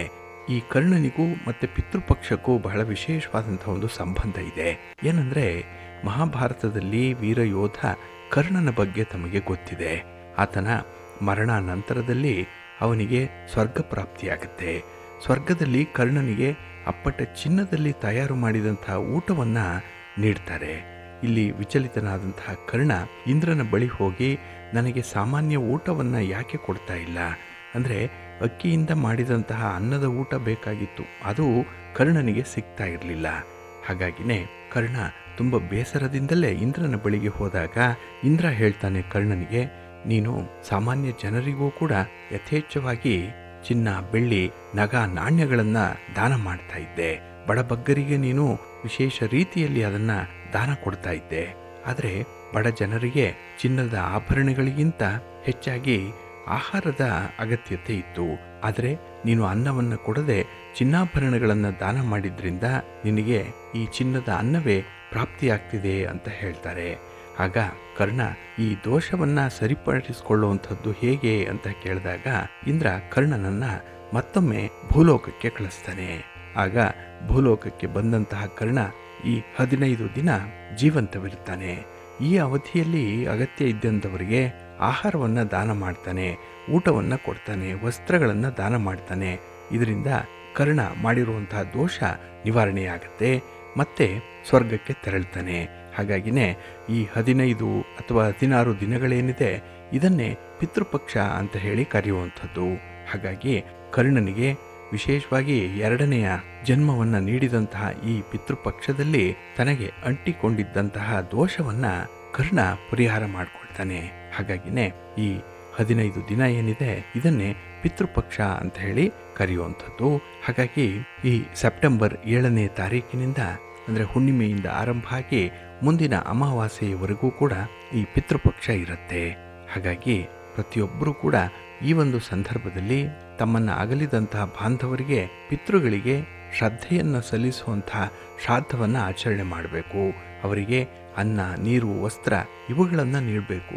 ಅದನ್ನು ಬೇರೆಯವರಿಗೆ ದಾನ ರೂಪದಲ್ಲಿ ಕೊಟ್ಟಾಗ ಅದು ಅವರಿಗೆ ಸಲ್ಲತ್ತೆ ಅನ್ನುವಂಥ ಒಂದು ನಂಬಿಕೆಯಿಂದ ಈ ಪಿತೃಪಕ್ಷದ ಆಚರಣೆಯನ್ನು ಮಾಡಬೇಕು ಅನ್ನುವಂಥದ್ದು ಇದೆ. ಹಾಗೆ ಈ ಪಿತೃಪಕ್ಷದಲ್ಲಿ ಅಥವಾ ಈ ಪಕ್ಷ ಮಾಸದಲ್ಲಿ ಯಾರು ಶ್ರಾದ್ದಾಧಿಕಾರಿಗಳಿದ್ದಾರೆ ಆ ಅವಧಿಯಲ್ಲಿ ಪಕ್ಷ ಶ್ರಾದ್ದವನ್ನು ಮಾಡ್ತಾರೋ ಅಂಥವ್ರಿಗೆ ಅವರ ಪಿತೃಗಳು ಜ್ಞಾನವನ್ನು, ಭಕ್ತಿಯನ್ನು, ಸಂಪತ್ತನ್ನು, ಸಂತಾನವನ್ನು, ಹೀಗೆ ಅಖಂಡ ಫಲಗಳನ್ನಿತ್ತು ಆಶೀರ್ವಾದ ಮಾಡ್ತಾರೆ ಅನ್ನುವಂಥ ನಂಬಿಕೆ ಇದೆ. ಇನ್ನು ಯಾರು ಪಿತೃ ಕಾರ್ಯಗಳನ್ನು ಮಾಡಲ್ಲ ಅಂಥವ್ರಿಗೆ ಅಥವಾ ಅವರ ಕುಟುಂಬದಲ್ಲಿ ಯಾರಿಗಾದರೂ ಕೂಡ ಪಿತೃದೋಷ ಇದ್ದರೆ, ಅಂದರೆ ವಯಸ್ಸಾದಂತಹ ಹಿರಿಯರಿಗೆ ಅನ್ನವನ್ನು ನೀಡಿರಲ್ಲ, ಅವರಿಗೆ ಬಟ್ಟೆಯನ್ನು ಕೊಟ್ಟಿರಲ್ಲ, ಅಂಥವ್ರಿಗೆ ಆಶ್ರಯವನ್ನು ಕೊಡದೆ ಔಷಧೋಪಚಾರಗಳನ್ನು ಮಾಡದೇ ಇರುವಂಥವ್ರು ಯಾರೇ ಇದ್ದರೂ ಅಂಥವರು ವಯಸ್ಸಾದವರಿಗೆ ತೊಂದರೆಯನ್ನು ಕೊಟ್ಟಿರ್ತಾರೆ, ಅವರನ್ನು ಸರಿಯಾಗಿ ಗಮನಿಸದೇ ಇರುವಂಥದ್ದಾಗತ್ತೆ. ಹಾಗಾಗಿನೇ ಈ ಕಾರಣದಿಂದ ಪಿತೃದೋಷಗಳು ಉಂಟಾಗಿರುತ್ತೆ. ಇನ್ನು ಕೆಲವರು ಧನಿಷ್ಠ ಪಂಚಕ ಅಥವಾ ತ್ರಿಪಾದಿ ನಕ್ಷತ್ರಗಳಲ್ಲಿ ಮೃತವಾಗಿರ್ತಾರೆ, ಅಥವಾ ವಿಷಪ್ರಾಶನದಿಂದಾಗಲಿ ಅಪಘಾತದಿಂದಲಾಗಲಿ ದುರ್ಮರಣ ಹೊಂದಿರ್ತಾರೆ, ಅಥವಾ ಕುಟುಂಬದಲ್ಲಿ ಹೆಣ್ಣು ಮಕ್ಕಳಿಗೆ ಮದುವೆ ಆಗದೇ ಇರುವಂಥದ್ದು, ಇನ್ನು ವೃದ್ಧರಾಗಿರುವಂಥ ಪಿತೃಗಳಿಗೆ ಮೋಸ ಮಾಡಿ ಅವರ ಹಣ ಆಸ್ತಿಯನ್ನು ಲಪಟಾಯಿಸಿರುವಂಥದ್ದು, ಈ ಕಾರಣಗಳಿಂದ ಪಿತೃದೋಷ ಉಂಟಾಗಿರುತ್ತೆ. ಹಾಗಾಗಿ ಪಿತೃಗಳು ಇಂಥ ಸಂದರ್ಭದಲ್ಲೇ ನೋವಿನಿಂದ ಶಾಪವನ್ನು ನೀಡ್ತಾರೆ. ಪಿತೃಗಳ ಶಾಪದಿಂದ ವಂಶಾಭಿವೃದ್ಧಿ ಆಗಲ್ಲ, ಆದರೂ ಕೂಡ ಅಂಗವೈಕಲ್ಯ ಉಳ್ಳಂತಹ, ಬುದ್ಧಿಹೀನತೆ ಉಳ್ಳಂತಹ, ರೋಗಾದಿಗಳನ್ನು ಉಳ್ಳಂತಹ ಅಂತಹ ಪೀಡಿತ ಸಂತಾನವಾಗುತ್ತೆ. ಹಾಗಾಗಿ ಈ ಪಿತೃದೋಷ ಅನ್ನುವಂಥದ್ದು ಬಹಳ ನಷ್ಟಕಾರಕವಾಗಿರುವಂಥದ್ದು, ಅದನ್ನು ಪರಿಹಾರ ಮಾಡಿಕೊಳ್ಬೇಕು. ಹಾಗಾಗಿ ಪಿತೃ ಋಣವನ್ನು ತೀರಿಸ್ಕೊಳ್ಲಿಕ್ಕೂ ಕೂಡ ಈ ಒಂದು ಸಂದರ್ಭದಲ್ಲಿ, ಅಂದರೆ ಈ ಪಿತೃಪಕ್ಷದಲ್ಲಿ ತಮ್ಮ ಹಿರಿಯರಿಗೆ ಯಾರ್ಯಾರು ಕುಟುಂಬದಲ್ಲಿ ಮರಣ ಹೊಂದಿದ್ದಾರೋ ಅಂಥ ಎಲ್ಲರಿಗೂ ಕೂಡ ತರ್ಪಣವನ್ನು ಕೊಡಬೇಕು, ಇಲ್ಲ ಪಿಂಡ ಪ್ರದಾನವನ್ನು ಮಾಡಬೇಕು ಅನ್ನುವಂಥದ್ದಿದೆ. ಈ ಮೂಲಕ ನಮ್ಮನ್ನು ಅಗಲಿದಂತಹ ಹಿರಿಯರ ಅಥವಾ ನಮ್ಮ ಹೆತ್ತವರ ಋಣವನ್ನು ತೀರಿಸಲಿಕ್ಕೆ ಇದು ಒಂದು ಸುವರ್ಣಾವಕಾಶ. ಏಕೆಂದರೆ ನಮ್ಮನ್ನು ಹೊತ್ತು ಹೆತ್ತು ಸಾಕಿದಂತಹ ಮಾತಾಪಿತೃಗಳಾಗಲಿ, ಅವರ ಮಾತಾಪಿತೃಗಳು ಅಂದರೆ ಅಜ್ಜಿ ಅಜ್ಜಂದರಾಗಲಿ, ನಮಗೆ ಪ್ರೀತಿ ತೋರಿದಂತಹ ಜನತೆಗಳಾಗಲಿ, ಆಗಾಗ ನಮ್ಮ ವಿರುದ್ಧ ದ್ವೇಷ ಕಾರಿದಂತಹ ಬಂಧುಗಳಾಗಲಿ, ಇನ್ನು ನೆರಳಿನಂತೆ ಕಷ್ಟದಲ್ಲಿ ಕಾಪಾಡಿದಂತಹ ಸ್ನೇಹಿತರಾಗಲಿ, ಅಕ್ಷರ ಸಂಪತ್ತನ್ನು ಕರುಣಿಸಿದಂತಹ ಗುರುಗಳಾಗಲಿ, ಪುರ ಪ್ರಮುಖರಿಗಾಗಲಿ, ಆಚಾರ್ಯರಿಗೆ ವಿದ್ಯೆಯನ್ನು ಹೇಳಿಕೊಟ್ಟಂತಹ ಗುರು ಹಿರಿಯರಿಗೆ ನಾವು ತಿಲತರ್ಪಣವನ್ನು ಮಾಡಲಿಕ್ಕೆ ಈ ಪಿತೃಪಕ್ಷ ಅತ್ಯುತ್ತಮವಾದಂತಹ ಸಮಯ ಇದು. ಹಾಗಾಗಿ ಈ ಅವಕಾಶವನ್ನು ಸದುಪಯೋಗಪಡಿಸ್ಕೊಳ್ಬೇಕು. ಯಾಕೆಂದರೆ ವರ್ಷದಲ್ಲಿ ಮಾತ್ರ ಈ ಪಿತೃಪಕ್ಷ ಕೇವಲ 15 ದಿನಗಳು ಬರುವಂಥದ್ದು. ಹಾಗಾಗಿ ಗತಿಸಿದಂತಹ ಎಲ್ಲರಿಗೂ ಕೂಡ ಸದ್ಗತಿ ಸಿಕ್ಕಲಿ ಅಂತ ಹೇಳಿ ಭಗವಂತನಲ್ಲಿ ಪ್ರಾರ್ಥನೆಯನ್ನು ಮಾಡ್ತಾ, ಅದೇ ಪಿತೃಗಳೇ ನಾವು ಕೊಡುವಂತಹ ತರ್ಪಣದಿಂದ ಸಂತೃಪ್ತರಾಗಲಿ, ನಾವು ಕೊಡುವಂತಹ ಅನ್ನದಾನದಿಂದ ಸಂತೃಪ್ತರಾಗಲಿ, ನಮ್ಮನ್ನು ಹರಸಲಿ, ಆಶೀರ್ವಾದ ಮಾಡಲಿ, ನಮ್ಮನ್ನು ಅನುಗ್ರಹಿಸಲಿ ಅಂತ ಹೇಳಿ ನಾವು ಭಗವಂತನಲ್ಲಿ ಪ್ರಾರ್ಥನೆಯನ್ನು ಮಾಡ್ತಾ ಇರಬೇಕು. ಹಾಗಾಗಿನೇ ಈ 15 ದಿನದ ಪಿತೃಪಕ್ಷದಲ್ಲಿ ಅಗಲಿರುವಂಥ ನಮ್ಮ ಪಿತೃಗಳು ಯಾರಿದ್ದಾರೆ ಅವರು ನಮ್ಮತ್ತ ಗಮನ ಹರಿಸ್ತಾ ಇರ್ತಾರೆ. ಇಲ್ಲಿ ಗರುಡ ಪುರಾಣ ಹೇಳುವ ಪ್ರಕಾರ ಈ 15 ದಿನಗಳ ಕಾಲ ನಿತ್ಯ ಹಿರಿಯರನ್ನು ಸ್ಮರಣೆ ಮಾಡಬೇಕು, ಅವರಿಗೆ ಪಿಂಡ ಪ್ರದಾನ ಮಾಡಬೇಕು, ತಿಲತರ್ಪಣವನ್ನು ಮಾಡಬೇಕು. ಇನ್ನು ಪಿಂಡ ಪ್ರದಾನ ಸಾಧ್ಯ ಆಗದೇ ಇದ್ದಂಥವರು ತಿಲತರ್ಪಣವನ್ನಾದರೂ ನೀಡಬೇಕು, ಅಂದರೆ ಎಳ್ಳು ನೀರನ್ನಾದರೂ ಬಿಡಬೇಕು ಅನ್ನುವಂಥದ್ದು ಇದೆ. ಇನ್ನು ಇದು ಕೂಡ ಸಾಧ್ಯ ಆಗಲ್ಲ ಅನ್ನುವಂಥವರು ತಂದೆ ಗತಿಸಿ ಹೋಗಿದ್ರೆ ಮೃತಪಟ್ಟ ತಿಥಿಯಂದು ಮಹಾಲಯ ಪಕ್ಷವನ್ನು ಆಚರಣೆ ಮಾಡಬೇಕು. ಇದೆಲ್ಲ ಸಾಧ್ಯ ಇಲ್ಲ ಅನ್ನುವಂಥವರು ಮಹಾಲಯ ಅಮಾವಾಸ್ಯೆ ಇದೆ, ಆ ದಿನ ಸರ್ವ ಪಿತೃಗಳನ್ನು ಕೂಡ ನಾವು ಸಂತೈಸಲಿಕ್ಕಾಗಿ ಈ ತಿಲತರ್ಪಣವನ್ನು ನೀಡಬೇಕು ಅನ್ನುವಂಥದ್ದು ಇದೆ. ಹಾಗಾಗಿ ಈ ಪಿತೃಪಕ್ಷದಲ್ಲಿ ದೇವತಾ ಕಾರ್ಯವನ್ನು ಮಾಡದೆ ಪಿತೃ ಕಾರ್ಯಗಳನ್ನು ಮಾಡಬೇಕು, ಪಿತೃಗಳ ಆರಾಧನೆಯನ್ನು ಮಾಡಬೇಕು ಅನ್ನುವಂಥದ್ದನ್ನ ಧರ್ಮಶಾಸ್ತ್ರಗಳು ನಮಗೆ ತಿಳಿಸಿರುವಂತಹ ಒಂದು ವಿಶೇಷ ವಿಚಾರ. ಇದಕ್ಕೆ ಪೂರಕವಾಗಿ ಅಂದರೆ ಈ ಪಿತೃಪಕ್ಷದಲ್ಲಿ ನಾವು ದೇವತಾ ಕಾರ್ಯಗಳನ್ನು ಯಾಕೆ ಮಾಡಬಾರ್ದು ಅಂತ ಹೇಳಿದ್ರೆ, ನಮ್ಮ ಪಿತೃಗಳೇ ದೇವತೆಗಳಾಗಿ ಬರ್ತಾರೆ. ಹಾಗಾಗಿ ನಾವು ಮಾಡುವಂತಹ ಪಿತೃ ಕಾರ್ಯದಿಂದ ಸಂತೃಪ್ತರಾಗಿ ನಮ್ಮನ್ನು ಋಣಮುಕ್ತರನ್ನಾಗಿ ಮಾಡ್ತಾರೆ. ಹಾಗಾಗಿ ಅವರನ್ನೇ ನಾವು ಪಿಂಡ ಪ್ರದಾನ ಮತ್ತು ತಿಲತರ್ಪಣದಿಂದ ಸಂತೃಪ್ತಿಗೊಳಿಸಬೇಕು. ಹಾಗಾಗಿನೇ ದೇವತೆಗಳನ್ನು ಹೇಗೆ ಆರಾಧನೆ ಮಾಡ್ತೇವೆಯೋ ಅದೇ ರೀತಿಯಲ್ಲಿ ಪಿತೃಗಳನ್ನು ಕೂಡ ಈ 15 ದಿನಗಳ ಮಟ್ಟಿಗೆ ಆರಾಧನೆಯನ್ನು ಮಾಡಲೇಬೇಕು ಅನ್ನುವಂಥದ್ದು. ಇನ್ನು ಪಿತೃಪಕ್ಷದಲ್ಲಿ ಮಹಾಭರಣಿ, ಅವಿಧವಾ ನವಮಿ ಅಂದರೆ ಗತಿಸಿದಂಥ ಮುತ್ತೈದೆಯರಿಗಾಗಿ ಮಾಡುವಂಥ ಶ್ರಾದ್ದ, ಇನ್ನು ಯತಿ ದ್ವಾದಶಿ ಆಗಲಿ ಅಥವಾ ಘಾತ ಚತುರ್ದಶಿ ಆಗಲಿ ಅಂದರೆ ಅಪಘಾತದಿಂದ ಮರಣ ಹೊಂದಿರುವಂಥವರು, ಅಸ್ತ್ರ ಶಸ್ತ್ರಗಳಿಂದ ಮೃತಪಟ್ಟಿರುವಂಥವ್ರಿಗೆ ಈ ಘಾತ ಚತುರ್ದಶಿಯ ದಿನ ತರ್ಪಣವನ್ನು ಕೊಡುವಂಥದ್ದು. ಹಾಗೆ ಈ ಮಹಾಲಯ ಅಮಾವಾಸ್ಯೆ ಬಹಳ ವಿಶೇಷವಾದಂತಹ ದಿನಗಳು ಈ ಪಿತೃಪಕ್ಷದಲ್ಲಿ. ಹಾಗಾಗಿನೇ ಈ 15 ದಿನಗಳ ನಿತ್ಯ ಶ್ರಾದ್ದ ಮಾಡುವಂಥವರು ಮನೆಯ ಮುಂದೆ ರಂಗೋಲಿಯನ್ನು ಹಾಕಬಾರ್ದು, ಬಾಗಿಲಿಗೆ ಮಾವಿನ ತೋರಣವನ್ನು ಕಟ್ಟಿ ಹೂವನ್ನು ಅಂದರೆ ಹೂವಿನ ಹಾರವನ್ನು ಮುಖ್ಯ ಬಾಗಿಲಿಗೆ ಹಾಕಬಾರ್ದು ಅನ್ನುವಂಥ ವಿಚಾರ ಇದೆ. ಹಾಗಾಗಿ ಈ ರಂಗೋಲಿ ಹಾಕಿದಂಥ ಮನೆಗಾಗಲಿ, ತಳ್ಳಿರು ತೋರಣಗಳನ್ನು ಕಟ್ಟಿರುವಂಥ ಮನೆಗಾಗಲಿ ನಮ್ಮ ಗತಿಸಿರುವಂಥ ಹಿರಿಯರು ಮತ್ತೆ ಬರಲ್ಲ. ಹಾಗಾಗಿ ಮನೆಯೊಳಗೆ ಅವರು ಬರಲಿಲ್ಲ ಅಂತ ಹೇಳಿದ್ರೆ ನಮ್ಮ ಕಾರ್ಯ ಸಂಪನ್ನವಾಗಲ್ಲ. ಅದಕ್ಕಾಗಿಯೇ ಕೆಲವರು ಪಿತೃಪಕ್ಷ ಶ್ರಾದ್ದವನ್ನು ಮನೆಯಲ್ಲಿ ಮಾಡಲ್ಲ, ನದಿ ತೀರಗಳಲ್ಲಿ ಮಾಡ್ತಾರೆ, ಪುಣ್ಯಕ್ಷೇತ್ರಗಳಲ್ಲಿ ಮಾಡ್ತಾರೆ. ಏಕೆಂದರೆ ಕೆಲವು ಸಂದಿಗ್ಧ ಪರಿಸ್ಥಿತಿಗಳಲ್ಲಿ ಹೊರಗಡೆ ಮಾಡಬೇಕಾಗತ್ತೆ. ಆದರೆ ಮನೆಯೊಳಗೆ ಮಾಡಿದಂತಹ ಈ ಕಾರ್ಯ ಏನಿದೆ ಅದು ಕೊಟ್ಟಂತಹ ಫಲಿತಾಂಶವನ್ನು ಅಥವಾ ಫಲವನ್ನು ಹೊರಗಿನ ಸ್ಥಳಗಳಲ್ಲಿ ಮಾಡುವಂಥದ್ರಿಂದ ಸಿಕ್ಕಲ್ಲ ಅನ್ನುವಂಥ ಒಂದು ವಿಚಾರ ಇದೆ. ಹಾಗಾಗಿನೇ ಈ ಪಿತೃ ಋಣಗಳನ್ನು ತೀರಿಸ್ಕೊಳ್ಳಿಕ್ಕೆ ಈ ಸಂದರ್ಭ ತುಂಬ ಅನುಕೂಲಕರವಾಗಿರುವಂಥದ್ದು. ಹಾಗಾಗಿನೇ ಈ ಪಿತೃಪಕ್ಷದಲ್ಲಿ ಹಿರಿಯರನ್ನು ಸ್ಮರಣೆ ಮಾಡಿ ಅವರಿಗೆ ಮೋಕ್ಷವನ್ನು ನೀಡು ಅಂತ ಹೇಳಿ ಭಗವಂತನನ್ನು ಸ್ಮರಣೆ ಮಾಡುವಂಥದ್ದು ತುಂಬ ಉತ್ತಮ. ಹಾಗೆ ಗದಾಧರ ನಮ್ಮೆಲ್ಲರ ಪಿತೃಗಳನ್ನು ತನ್ನ ಚರಣಗಳಲ್ಲಿ ಲೀನ ಮಾಡಿಕೊಳ್ಳಿ, ನಮಗೆ ಪಿತೃಗಳ ಆಶೀರ್ವಾದದ ಜೊತೆ ತನ್ನ ಅನುಗ್ರಹವನ್ನು ಕರುಣಿಸು ಅಂತ ಹೇಳಿ ನಾವು ಪ್ರಾರ್ಥನೆ ಮಾಡಬೇಕು. ಜೊತೆಗೆ ಗಯಾ ಕ್ಷೇತ್ರದ ಮಹಾವಿಷ್ಣುವಿನ ಪಾದದ ಮೇಲೆ ಶ್ರಾದ್ದ ಮಾಡಿದಂತಹ ಫಲ ನಮಗೂ ಕೂಡ ಪ್ರಾಪ್ತಿಯಾಗಲಿ ಅಂತ ಹೇಳಿ ಮಹಾವಿಷ್ಣುವನ್ನು ಈ ಸಂದರ್ಭದಲ್ಲಿ ನಾವು ಪ್ರಾರ್ಥನೆಯನ್ನು ಮಾಡಿಕೊಂಡು ಶ್ರಾದ್ದ ಕರ್ಮಾದಿಗಳನ್ನು ನಾವು ಮುಂದುವರಿಸಬೇಕಾಗತ್ತೆ. ಹಾಗಾಗಿ ಈ ಮನುಷ್ಯ ಜನ್ಮವನ್ನು ತಾಳಿರುವಂತಹ ಪ್ರತಿಯೊಬ್ಬರೂ ಕೂಡ 3 ಋಣಗಳನ್ನು ಅಂದರೆ 3 ರೀತಿಯ ಸಾಲಗಳನ್ನು ತೀರಿಸಬೇಕಾಗತ್ತೆ. ಅವು ದೇವಋಣ, ಋಷಿ ಋಣ ಮತ್ತು ಪಿತೃಋಣ. ಹಾಗಾಗಿ ಈ ಪಿತೃಪಕ್ಷದ ಸಮಯದಲ್ಲಿ ಭೂಮಿಗೆ ಆಗಮಿಸುವಂಥ ನಮ್ಮ ಪೂರ್ವಜರನ್ನು ಸಂತೈಸಲಿಕ್ಕಾಗಿ ನಾವು ಅವರಿಗೆ ಅನ್ನ ಆಹಾರಾದಿಗಳನ್ನು ಅರ್ಪಿಸಬೇಕು, ಅವರಿಗೆ ಗೌರವ ಸಮರ್ಪಣೆ ಮಾಡಬೇಕು. ಸಂಪ್ರದಾಯದಂತೆ ಪಿತೃಪಕ್ಷದಲ್ಲಿ ಪಿತೃ ಕಾರ್ಯವನ್ನು ಮಾಡಬೇಕು ಅನ್ನುವಂಥದ್ದು ಇದೆ. ಹಾಗಾಗಿನೇ ಈ ಅವಧಿಯಲ್ಲಿ ಪಿತೃಗಳನ್ನು ಪೂಜೆ ಮಾಡಿ ನಂತರ ಅಮಾವಾಸ್ಯೆಯ ನಂತರ ದೇವತೆಗಳನ್ನು ಪೂಜೆ ಮಾಡಬೇಕು. ಇದರಿಂದ ದೇವತಾ ಪೂಜೆಗಳಿಗೆ ಉತ್ತಮ ಫಲಿತಾಂಶ ಸಿಕ್ಕಲಿ ಅಂತ ಹೇಳಿ ನಮ್ಮ ಹಿರಿಯರು ಕೂಡ ನಮ್ಮನ್ನು ಆಶೀರ್ವಾದ ಮಾಡ್ತಾರೆ ಅನ್ನುವಂಥ ಒಂದು ನಂಬಿಕೆ ಇದೆ. ಹಾಗಾಗಿನೇ ನಮ್ಮ ಪಿತೃಗಳ ಮರಣ ನಂತರದ ಈ ಆಚರಣೆ ಏನಿದೆ ಅಂದರೆ ಇದು ಅಪರ ಕ್ರಿಯೆ ಅನ್ನುವಂಥದ್ದು ಇದು ಬಹಳ ಮುಖ್ಯವಾಗಿ ಇರುವಂಥದ್ದು. ಹಾಗಾಗಿನೇ ಈ ಪಿತೃಪಕ್ಷ ಶ್ರಾದ್ದವನ್ನು ಮಾಡುವಂಥದ್ದು, ತಿಲತರ್ಪಣವನ್ನು ಕೊಡುವಂಥದ್ದು ಬಹಳ ಮುಖ್ಯ. ಏಕೆಂದರೆ ಈ ಪಿತೃಪಕ್ಷದ ಸಮಯದಲ್ಲೇ ನಮ್ಮ ಪೂರ್ವಜರು ತಮ್ಮ ಕುಟುಂಬದ ಸದಸ್ಯರನ್ನು ನೋಡಿಕೊಂಡು ಹೋಗಲಿಕ್ಕೆ ಭೂಮಿಗೆ ಬರ್ತಾರೆ ಅನ್ನುವಂಥ ಒಂದು ನಂಬಿಕೆ ಇದೆ.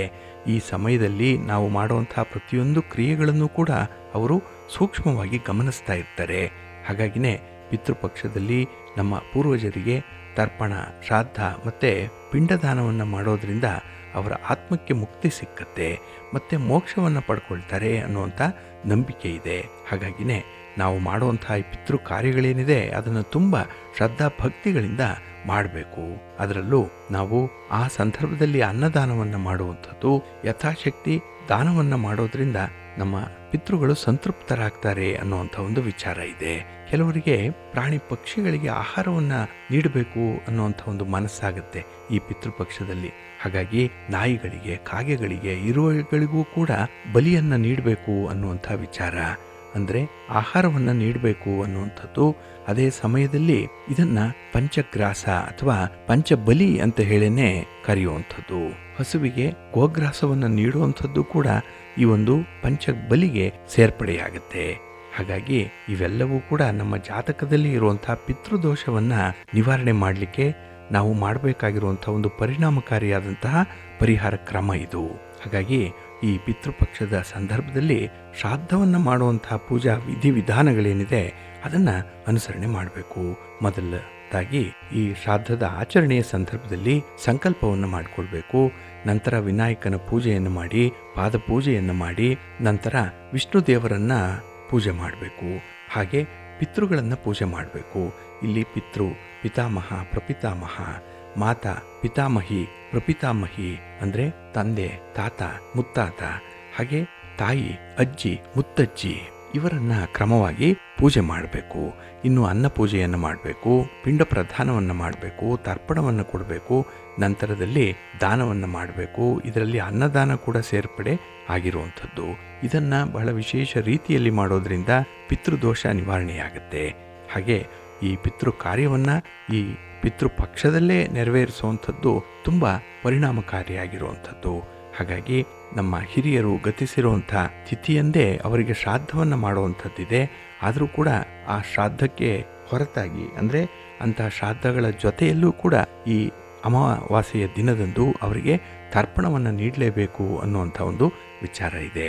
ಹಾಗಾಗಿ ಗರುಡ ಪುರಾಣದಲ್ಲಿ ತಿಳಿಸಿರುವಂಥ ಈ ಸೂಕ್ಷ್ಮ ವಿಚಾರಗಳ ಬಗ್ಗೆ ಗಮನ ಹರಿಸಿ, ಇನ್ನೂ ಸಮಯ ಇದೆ. ಹಾಗಾಗಿ ಪಿತೃಪಕ್ಷದಲ್ಲಿ ನೀವು ಪಿತೃಗಳ ಸಲುವಾಗಿ ಕೆಲವೊಂದು ದಾನವನ್ನು ಮಾಡುವಂಥದ್ದನ್ನು ಮಾಡಿ. ಅದರಲ್ಲೂ ಬಹಳ ವಿಶೇಷವಾಗಿ ನೀವು ಸ್ವಯಂ ಪಾಕವನ್ನು ಕೊಡಬಹುದು. ಯಾರಿಗೆ ಈ ಶ್ರಾದ್ದವನ್ನು ಮಾಡಲಿಕ್ಕೆ, ಪಿಂಡ ಪ್ರದಾನವನ್ನು ಮಾಡಲಿಕ್ಕೆ ಸಾಧ್ಯ ಆಗಲ್ಲ ಅಂಥವರು ಸ್ವಯಂ ಪಾಕವನ್ನು ಕೊಡ್ಬೋದು. ನಾಳೆಯ ದಿನ ಇದರ ಬಗ್ಗೆ ವಿಶೇಷವಾಗಿ ತಿಳ್ಕೊಳ್ಳಿ, ಅದನ್ನು ನೀವು ಅನುಸರಣೆ ಮಾಡಿ ಒಳ್ಳೆಯದಾಗತ್ತೆ. ಪ್ರೀತಿಯ ಬಂಧುಗಳೇ, ಇನ್ನು ಮುಂದೆ ದ್ವಾದಶ ರಾಶಿಯವರ ಗೋಚಾರ ಫಲಗಳು ಹೇಗಿವೆ ನೋಡೋಣ ಬನ್ನಿ. ಮೊದಲಿಗೆ ಮೇಷರಾಶಿ. ಮೇಷರಾಶಿಯವರಿಗೆ ಈ ದಿನ ವ್ಯಯಸ್ಥಾನದಲ್ಲಿ ಚಂದ್ರ ಇರುವಂಥ ದಿನ. 12ನೇ ಮನೆಯಲ್ಲಿ ಚಂದ್ರ ಅಂದರೆ ಈ ದಿನ ಮಾನಸಿಕವಾಗಿ ಅಶಾಂತಿ ಇರುವಂಥ ದಿನ, ಕೆಲಸ ಕಾರ್ಯಗಳಲ್ಲಿ ಹಿನ್ನಡೆ ಉಂಟಾಗುವಂಥ ದಿನ. ಹಾಗೆ ಯಾವುದೇ ಒಂದು ಖರೀದಿ ಪ್ರಕ್ರಿಯೆಗೆ ಹೋದರೆ ಅಲ್ಲಿ ಮೋಸ ಆಗುವಂಥ ದಿನ ಇದು. ಹಾಗಾಗಿನೇ ಈ ದಿನ ತುಂಬ ಎಚ್ಚರಿಕೆಯಿಂದ ಇರಬೇಕು. ಜೊತೆಗೆ ಈ ದಿನ ಸ್ವಲ್ಪ ಮಾನಸಿಕ ಒತ್ತಡಗಳು ಜಾಸ್ತಿ ಇರುವಂಥ ಸಂದರ್ಭ. ಹಾಗಾಗಿನೇ ಈ ದಿನ ಯಾವುದೇ ಕೆಲಸ ಕಾರ್ಯಗಳನ್ನು ಮಾಡುವಂಥ ಆಸಕ್ತಿ ಇರಲ್ಲ. ಹಾಗೆ ಕೆಲವೊಂದು ವಿಚಾರಗಳಲ್ಲಿ ನಾಯಕತ್ವವನ್ನು ವಹಿಸಿಕೊಳ್ಬೇಕು ಅನ್ನುವಂಥ ಒಂದು ಹಿನ್ನೆಲೆಯಲ್ಲೂ ಕೂಡ ನೀವು ಸ್ವಲ್ಪ ಸೋಮಾರಿತನದಿಂದ ಇರುವಂಥದ್ದು. ಹಾಗಾಗಿ ಈ ಸಂದರ್ಭದಲ್ಲಿ ಖುಷಿಯಿಂದ ಕೆಲಸಗಳನ್ನು ಮಾಡಲ್ಲ. ಹಾಗಾಗಿ ಈ ದಿನ ನಿಮ್ಮ ಒಂದು ಫಲಿತಾಂಶದಲ್ಲೂ ಕೂಡ ಏರುಪೇರುಗಳು ಬಹಳಷ್ಟು ಮಟ್ಟಿಗೆ ಇರುತ್ತೆ. ಇನ್ನು ನಿಮ್ಮ ಸಂಗಾತಿ, ನಿಮ್ಮ ಪ್ರೀತಿ ಪಾತ್ರರಿಂದ ಕೂಡ ಈ ದಿನ ನಿಮಗೆ ಮನಸ್ಸಿಗೆ ಒಂದು ಒತ್ತಡವನ್ನು ತಂದುಕೊಳ್ಳುವಂಥ ಸಾಧ್ಯತೆ ಇದೆ. ಕೆಲವೊಂದು ಬೇರೆಯವರಿಂದ ಆಗುವಂಥ ಅನರ್ಥಗಳು, ಕೆಲವೊಂದು ನೀವಾಗಿ ಮಾಡಿಕೊಳ್ಳುವಂಥ ಅನರ್ಥಗಳು, ಹಾಗಾಗಿ ಈ ಸ್ವಯಂಕೃತ ಅಪರಾಧಗಳು ಈ ಸಂದರ್ಭದಲ್ಲಿ ಹೆಚ್ಚಾಗುವಂಥದ್ದಿದೆ. ಇದು ನಿಮ್ಮ ಸಮಸ್ಯೆಗೆ ಕಾರಣ ಆಗುತ್ತೆ. ಆದರೆ ಸಮಸ್ಯೆಗಳನ್ನು ಮರೀಲಿಕ್ಕೆ, ಮಾನಸಿಕ ಒತ್ತಡವನ್ನು ಕಡಿಮೆ ಮಾಡಿಕೊಳ್ಳಿಕ್ಕೆ ಇರುವಂಥ ಏಕೈಕ ಮಾರ್ಗ ಅಂತ ಹೇಳಿದ್ರೆ ಈ ದಿನ ಜಪ ತಪಾದಿಗಳನ್ನು ನಿರ್ವಹಣೆ ಮಾಡುವಂಥದ್ದು. ಹಾಗೆ ನಿಮ್ಮ ಇಷ್ಟವಾದಂತಹ ದೇವರನ್ನು ಕುರಿತು ಆರಾಧನೆ ಮಾಡಿ, ಭಕ್ತಿಯಿಂದ ಈ ದಿನ ಶ್ಲೋಕವನ್ನು ಹೇಳ್ಕೊಳ್ಳಿ, ಧ್ಯಾನ ಮಾಡಿಕೊಳ್ಳಿ, ಒಳ್ಳೆಯದಾಗುತ್ತೆ. ಈ ದಿನ ಶ್ರೀ ಲಕ್ಷ್ಮೀ ವೆಂಕಟೇಶ್ವರ ಸ್ವಾಮಿ ಆರಾಧನೆ ಮಾಡಿ, ಒಳ್ಳೆಯ ಫಲ ನಿಮಗೆ ಸಿಕ್ಕತ್ತೆ. ನಿಮ್ಮ ಅದೃಷ್ಟದ ಬಣ್ಣ ತಿಳಿ ಹಸಿರು, ಅದೃಷ್ಟದ ದಿಕ್ಕು ಈಶಾನ್ಯ ದಿಕ್ಕು, ಅದೃಷ್ಟ ಸಂಖ್ಯೆ 5. ವೃಷಭ ರಾಶಿ. ವೃಷಭ ರಾಶಿಯವರಿಗೆ ಈ ದಿನ ಲಾಭಸ್ಥಾನದಲ್ಲಿ ಚಂದ್ರ ಇರುವಂಥ ದಿನ. 11ನೇ ಮನೆ ಬಹಳ ವಿಶೇಷವಾಗಿ ಸಂತೋಷವಾಗಿರುವಂಥ ದಿನ ಇದು. ನಿಮ್ಮ ಕೆಲಸ ಕಾರ್ಯಗಳಿಂದ, ಚಟುವಟಿಕೆಗಳಿಂದ ನಿಮ್ಮ ಮನಸ್ಸಿಗೆ ತೃಪ್ತಿ ಸಿಕ್ಕತ್ತೆ. ಹಾಗೆ ನೀವು ಮಾಡುವಂಥ ಒಂದು ಕೆಲಸಕ್ಕೆ ನಿಮ್ಮ ಸ್ನೇಹಿತರೋ ಬಂಧುಗಳೋ ಅವರ ಸಹಕಾರ ಕೂಡ ಸೇರ್ಪಡೆಯಾಗುತ್ತೆ. ಹಾಗಾಗಿ ಕೆಲಸ ಕಾರ್ಯಗಳು ಬಹಳ ವೇಗವಾಗಿ ಮುಕ್ತಾಯ ಆಗುತ್ತೆ. ಅದರಿಂದ ಬರುವಂಥ ಫಲಗಳು ಅಷ್ಟೇ ವೇಗವಾಗಿ ನಿಮ್ಮ ಉಪಯೋಗಕ್ಕೆ ಬರುತ್ತೆ. ಇನ್ನು ಈ ದಿನದಲ್ಲಿ ನಿಮ್ಮ ಬಯಕೆಗಳು, ಆಸೆ, ಆಕಾಂಕ್ಷೆಗಳು ಈಡೇರುವಂಥ ಸಂದರ್ಭ. ಅದರಲ್ಲೂ ಹಣದ ವಿಚಾರ, ಸಂಪಾದನೆಯ ವಿಚಾರ, ವ್ಯಾಪಾರದ ವಿಚಾರ, ಇನ್ನು ಸ್ವಂತ ಬಿಸ್ನೆಸ್ ವಿಸ್ತರಣೆ ಮಾಡುವಂಥ ವಿಚಾರ, ಇಂಥದ್ರಲ್ಲಿ ಈ ದಿನ ನೀವು ತೆಗೆದುಕೊಳ್ಳುವಂಥ ನಿರ್ಧಾರ ಬಹಳ ಕ್ರಮಬದ್ಧವಾಗಿರುತ್ತೆ. ಇನ್ನು ಈ ದಿನ ಭೂಮಿಯ ವಿಚಾರ, ಆಸ್ತಿಯ ವಿಚಾರ, ಮನೆ, ಸೈಟು, ಜಮೀನು ಇತ್ಯಾದಿಗಳನ್ನು ಮಾರಾಟ ಮಾಡುವಂಥದ್ದು, ಖರೀದಿ ಮಾಡುವಂಥ ಪ್ರಕ್ರಿಯೆ, ಇದರಲ್ಲಿ ನಿಮಗೆ ಅನುಕೂಲತೆಗಳು ತುಂಬ ಇರುತ್ತೆ. ಎಲ್ಲ ಒಂದು ಕಡೆ ಭರವಸೆಯ ಬೆಳಕು ನಿಮಗೆ ಕಾಣಿಸ್ಕೊಳ್ಳುತ್ತೆ. ಹಾಗಾಗಿ ಈ ಹಣಕಾಸಿನ ಸಮಸ್ಯೆಗಳು ನಿವಾರಣೆಯಾಗುವಂಥ ಸಂದರ್ಭ. ಹಾಗೆ ಈ ದಿನ ಬಹಳ ಉದಾರವಾದಂತಹ ವರ್ತನೆ ನಿಮ್ಮಲ್ಲಿದೆ. ದಾನ ಧರ್ಮಾದಿಗಳ ಬಗ್ಗೆ ವಿಶೇಷವಾದಂತಹ ಆಸಕ್ತಿ ಇದೆ. ಆದರೆ ಯಾವುದಕ್ಕೂ ಕೂಡ ಒಂದು ಇತಿಮಿತಿಯ ಒಳಗೆ ನೀವು ಇರಬೇಕಾಗುತ್ತೆ. ಮೋಸಕ್ಕೆ ಈ ದಿನ ಬಲಿಯಾಗಬೇಡಿ. ಇನ್ನು ಈ ದಿನ ನಿಮ್ಮ ಸಂಬಂಧಿಕರಿಂದ ಯಾವುದೇ ರೀತಿಯ ತೊಂದರೆಗಳು ಉಂಟಾಗ್ತಾ ಇದೆ ಅಂತ ಹೇಳಿದ್ರೆ ಆದಷ್ಟು ಅವರಿಂದ ದೂರ ಇರುವಂಥ ಒಂದು ಪ್ರಯತ್ನ ಮಾಡಿ. ಹಾಗೆ ಮನೆಯವರ ಜೊತೆ, ಕುಟುಂಬಸ್ಥರ ಜೊತೆಯಲ್ಲಿ ಹೆಚ್ಚು ಸಮಯವನ್ನು ಕಳೆಯುವಂಥ ಒಂದು ಪ್ರಯತ್ನ ಮಾಡಿ. ಈ ದಿನ ಒಳ್ಳೆಯದಾಗುತ್ತೆ. ನಿಮ್ಮ ಮನೆ ದೇವರನ್ನು ಸ್ಮರಣೆ ಮಾಡ್ತಾ ಇರಿ. ಹಾಗೆ ಈ ದಿನ ಭೂ ವರಾಹ ಸ್ವಾಮಿಯ ಆರಾಧನೆಯನ್ನು ಮಾಡಿ, ವಿಷ್ಣು ತತ್ವ ಇರುವಂಥ ದೇವಾಲಯಕ್ಕೆ ಹೋಗಿ ಭಗವಂತನ ದರ್ಶನ ಮಾಡಿ ಬನ್ನಿ, ಒಳ್ಳೆಯದಾಗುತ್ತೆ. ನಿಮ್ಮ ಅದೃಷ್ಟದ ಬಣ್ಣ ಕೆಂಪು, ಅದೃಷ್ಟದ ದಿಕ್ಕು ಪೂರ್ವ ದಿಕ್ಕು, ಅದೃಷ್ಟ ಸಂಖ್ಯೆ 1. ಮಿಥುನ ರಾಶಿ. ಮಿಥುನ ರಾಶಿಯವರಿಗೆ ಈ ದಿನ ಉದ್ಯೋಗ ಸ್ಥಾನದಲ್ಲಿ ಚಂದ್ರ ಇರುವಂಥ ದಿನ. ಹಾಗಾಗಿನೇ ಈ ದಿನದ ಬಯಕೆಗಳು ನಿಮಗೆ ಈಡೇರುತ್ತೆ. ನಿಮ್ಮ ಕಾರ್ಯ, ನಿಮ್ಮ ಕೆಲಸ, ನಿಮ್ಮ ಚಟುವಟಿಕೆ, ನಿಮ್ಮ ಸಂಪಾದನೆ, ನಿಮ್ಮ ಸ್ವಂತ ವ್ಯಾಪಾರ ಇದು ತುಂಬ ಪ್ರಗತಿದಾಯಕವಾಗಿರುತ್ತೆ. ಒಂದು ಒಳ್ಳೆಯ ಮಾರ್ಗದಲ್ಲಿ ಇದು ಮುಂದುವರಿಯುವಂಥದ್ದು ಇದೆ. ಕಷ್ಟಪಟ್ಟು ನೀವು ಒಂದು ಹಂತಕ್ಕೆ ಬಂದು ಅಲ್ಲಿಂದ ಒಂದು ಪರಿಶ್ರಮದ ಜೀವನವನ್ನು ನಡೆಸಬೇಕು. ಜೊತೆಗೆ ಅದರಿಂದ ಬರುವಂಥ ಫಲಗಳು ನೆಮ್ಮದಿಯನ್ನು ತರಬೇಕು ಅನ್ನುವಂಥ ಒಂದು ಲೆಕ್ಕಾಚಾರದಲ್ಲಿರ್ತೀರಿ. ಹಾಗಾಗಿ ಈ ದಿನ ನಿಮ್ಮ ಗಣಿತ, ನಿಮ್ಮ ಲೆಕ್ಕಾಚಾರ, ನಿಮ್ಮ ಕ್ಯಾಲ್ಕುಲೇಷನ್ ಏನಿದೆ ಅದು ನಿಮಗೆ ತೃಪ್ತಿಯನ್ನು ತರುತ್ತೆ. ಇನ್ನು ಈ ದಿನ ವಿಶೇಷವಾಗಿ ದುಂದು ವೆಚ್ಚವನ್ನು ಮಾಡುವಂಥದ್ರಿಂದ ಸ್ವಲ್ಪ ದೂರ ಇರಬೇಕು. ಅನಗತ್ಯವಾದಂತಹ ವೆಚ್ಚಕ್ಕೆ ಕಡಿವಾಣ ಹಾಕಬೇಕಾಗತ್ತೆ. ಹಾಗೆ ಈ ದಿನದ ಯಾವುದೇ ಒಂದು ಪ್ರಯಾಣ ಮಾಡಿ, ಅದು ನಿಮ್ಮ ಉದ್ಯೋಗ ವ್ಯಾಪಾರಕ್ಕೆ ಸಂಬಂಧಪಟ್ಟಂತಹ ಪ್ರಯಾಣ, ಅದು ನಿಮಗೆ ಶುಭ ಲಾಭವನ್ನು ತರುತ್ತೆ. ಆದರೆ ಈ ದಿನ ಯಾರ ಮೇಲೂ ಕೂಡ ಹೆಚ್ಚು ಅವಲಂಬನೆಯನ್ನು ಹೊಂದಬೇಡಿ. ಅಂದರೆ ಡಿಪೆಂಡೆನ್ಸಿಯನ್ನು ಕಡಿಮೆ ಮಾಡಿಕೊಳ್ಳಿ. ಹಾಗೆ ಈ ದಿನ ನಿಮಗೆ ಯಾರೂ ಮೋಸ ಮಾಡಿದ್ದಾರೆ, ಅನ್ಯಾಯ ಮಾಡಿದ್ದಾರೆ, ನಿಮ್ಮ ಬೆನ್ನ ಹಿಂದೆ ಚೂರಿ ಹಾಕುವಂಥ ಪ್ರಯತ್ನ ಮಾಡಿದ್ದಾರೆ, ಅಂಥವರಿಂದ ಕೂಡ ಈ ದಿನ ನೀವು ಒಳ್ಳೆಯದನ್ನು ಎಕ್ಸ್ಪೆಕ್ಟ್ ಮಾಡುವಂಥ ಸಂದರ್ಭ. ನಿರೀಕ್ಷೆ ಬಹಳ ಉತ್ತಮ ಮಟ್ಟದಲ್ಲಿ ಇರುತ್ತೆ. ಇನ್ನು ಈ ದಿನದ ವಿದ್ಯಮಾನಗಳಲ್ಲಿ ನಿಮ್ಮ ಹೂಡಿಕೆಗಳೇನಿದೆ, ನಿಮ್ಮ ಹಣದ ವ್ಯವಹಾರಗಳೇನಿದೆ, ಅದು ನಿಮಗೆ ತುಂಬ ಆದಾಯವ ತರುವಂಥ ಸನ್ನಿವೇಶ. ಹಾಗಾಗಿನೇ ಈ ದಿನ ಮಹಾಲಕ್ಷ್ಮಿಯನ್ನು ಆರಾಧನೆ ಮಾಡಿ, ಮಹಾವಿಷ್ಣುವನ್ನು ಪ್ರಾರ್ಥನೆ ಮಾಡ್ತಾ ಇರಿ, ಒಳ್ಳೆಯದಾಗುತ್ತೆ. ನಿಮ್ಮ ಅದೃಷ್ಟದ ಬಣ್ಣ ಕೆಂಪು, ಅದೃಷ್ಟದ ದಿಕ್ಕು ಪೂರ್ವ ದಿಕ್ಕು, ಅದೃಷ್ಟ ಸಂಖ್ಯೆ 1. ಕರ್ಕಾಟಕ ರಾಶಿ. ಕರ್ಕಾಟಕ ರಾಶಿಯವರಿಗೆ ಈ ದಿನ ನಿಮ್ಮ ರಾಶಿಯ ಅಧಿಪತಿಯಾದಂತಹ ಚಂದ್ರ 9ರ ಸ್ಥಾನದಲ್ಲಿದ್ದಾನೆ. ಇದರಿಂದ ನಿಮಗೆ ಮಿಶ್ರ ಫಲಗಳ ಯೋಗ ಇರುವಂತಹ ಸಂದರ್ಭ ಇದು. ಹಾಗೆ ಈ ದಿನ ನೀವು ಕಷ್ಟಪಟ್ಟು ಮಾಡಿದಂತಹ ಕೆಲಸ ಕಾರ್ಯಗಳಿಂದ ನೀವು ನಿರೀಕ್ಷೆ ಮಾಡಿದಂತಹ ಫಲಿತಾಂಶಗಳು ಸಿಕ್ಕಲ್ಲ. ನೀವು ಅಂದುಕೊಳ್ಳುವಂಥದ್ದೇ ಒಂದು, ಅದು ಆಗೋದೇ ಇನ್ನೊಂದು. ಹಾಗಾಗಿ ಯಾವುದೇ ವಿಚಾರದಲ್ಲೂ ಕೂಡ ನಿಮಗೆ ಒಂದು ಖಚಿತತೆ ಅನ್ನುವಂಥದ್ದು ಇರಲ್ಲ, ಒಂದು ನಿರ್ದಿಷ್ಟತೆ ಇರಲ್ಲ. ಹಾಗಾಗಿ ಈ ಕೆಲಸ ಮಾಡೋದ್ರಿಂದ ಇಷ್ಟು ಮಟ್ಟದಲ್ಲಿ ನನಗೆ ಲಾಭ ಇದೆ, ಅನುಕೂಲ ಇದೆ ಅನ್ನುವಂಥ ಲೆಕ್ಕಾಚಾರ ಈ ದಿನ ಬುಡ ಮೇಲಾಗುವಂಥ ಸಾಧ್ಯತೆ ಇರುತ್ತೆ. ಹಾಗಾಗಿ ಯಾವುದೇ ಒಂದು ವ್ಯವಹಾರ ಮಾಡುವ ಮೊದಲು ಈ ದಿನ ಯಾವುದೇ ನಿರೀಕ್ಷೆಗಳನ್ನು ಇಟ್ಕೊಳ್ಬೇಡಿ. ಅದರಲ್ಲೂ ಈ ಪಾರ್ಟ್ನರ್ಶಿಪ್ಪಲ್ಲಿ ಮಾಡುವಂಥ ವ್ಯವಹಾರ ನಿಮಗೆ ಈ ದಿನ ಸ್ವಲ್ಪ ಕಿರಿಕಿರಿಯನ್ನು ತರುತ್ತೆ. ಹಾಗಾಗಿನೇ ನಿಮ್ಮ ವಿಶ್ವಾಸಾರ್ಹತೆಯ ಮಟ್ಟವನ್ನು ಜಾಸ್ತಿ ಮಾಡಿಕೊಳ್ಳಿ. ಪ್ರಾಮಾಣಿಕತೆಯನ್ನು ಈ ದಿನ ದೃಢ ಮನಸ್ಸಿನಿಂದ ಒಪ್ಪಿಕೊಂಡು ಮುಂದುವರಿಯುವಂಥದ್ದನ್ನು ಮಾಡಿ. ಇನ್ನು ಈ ದಿನ ವಿಶೇಷವಾಗಿ ಹೆಚ್ಚು ಹಣವನ್ನು ಸಂಪಾದನೆ ಮಾಡಬೇಕು, ನಿಮ್ಮ ವ್ಯಾಪಾರ ವ್ಯವಹಾರಗಳ ಪ್ರಗತಿ ಹೆಚ್ಚಾಗಬೇಕು ಅನ್ನುವಂಥ ಇಚ್ಛಾಶಕ್ತಿ ಇರುವಂಥವ್ರು ಈ ದಿನ ನಿಮ್ಮ ಬಯಕೆಗೆ ಪೂರಕವಾಗಿ ಕೆಲವೊಂದು ನಿರ್ದಿಷ್ಟ ಕೆಲಸಗಳನ್ನು ಮಾಡಬೇಕಾಗುತ್ತೆ. ಅದರಲ್ಲೂ ಸಮಯ ಪ್ರಜ್ಞೆ ಬಹಳ ಮುಖ್ಯ. ಈ ಟೈಮ್ ಈಸ್ ಮನಿ ಅನ್ನುವಂಥದ್ದನ್ನು ನೀವು ಈ ದಿನ ಜ್ಞಾಪಿಸ್ಕೊಳ್ಬೇಕು. ಹಾಗಾಗಿ ಹೆಚ್ಚು ಹೆಚ್ಚು ಸಮಯ ನೀವು ಕೆಲಸ ಮಾಡೋದ್ರಿಂದ ಹೆಚ್ಚು ಹೆಚ್ಚು ಲಾಭವನ್ನು ಪಡ್ಕೊಳ್ಳುವಂಥದ್ದು, ಭಾಗ್ಯೋದಯ ಆಗುವಂಥ ಸಂದರ್ಭ ಈ ದಿನ ಕಾಣಿಸ್ತಾ ಇದೆ. ಹಾಗಾಗಿ ಈ ದಿನ ಬೇರೆ ಎಲ್ಲ ಕೆಲಸ ಕಾರ್ಯಗಳಿಗಿಂತ ನಿಮಗೆ ಇಷ್ಟವಾಗಿರುವಂಥ ಕೆಲಸ, ಪ್ರಿಯಾರಿಟೈಸ್ ಮಾಡಿಕೊಳ್ಳುವಂಥ ಕೆಲಸ, ಇದರ ಕಡೆ ತುಂಬ ಗಮನ ಕೊಡಿ. 4-6 ಕೆಲಸ ಕಾರ್ಯಗಳನ್ನು ಒಟ್ಟಿಗೆ ಆರಂಭ ಮಾಡಬೇಡಿ. ನಿಮ್ಮ ಒಂದು ಶ್ರಮ, ನಿಮ್ಮ ಒಂದು ಬುದ್ಧಿವಂತಿಕೆ ಅಷ್ಟರ ಮಟ್ಟಿಗೆ ಈ ದಿನ ಈ ಮಲ್ಟಿ ಟಾಸ್ಕಿಂಗಲ್ಲಿ ಇರಲ್ಲ.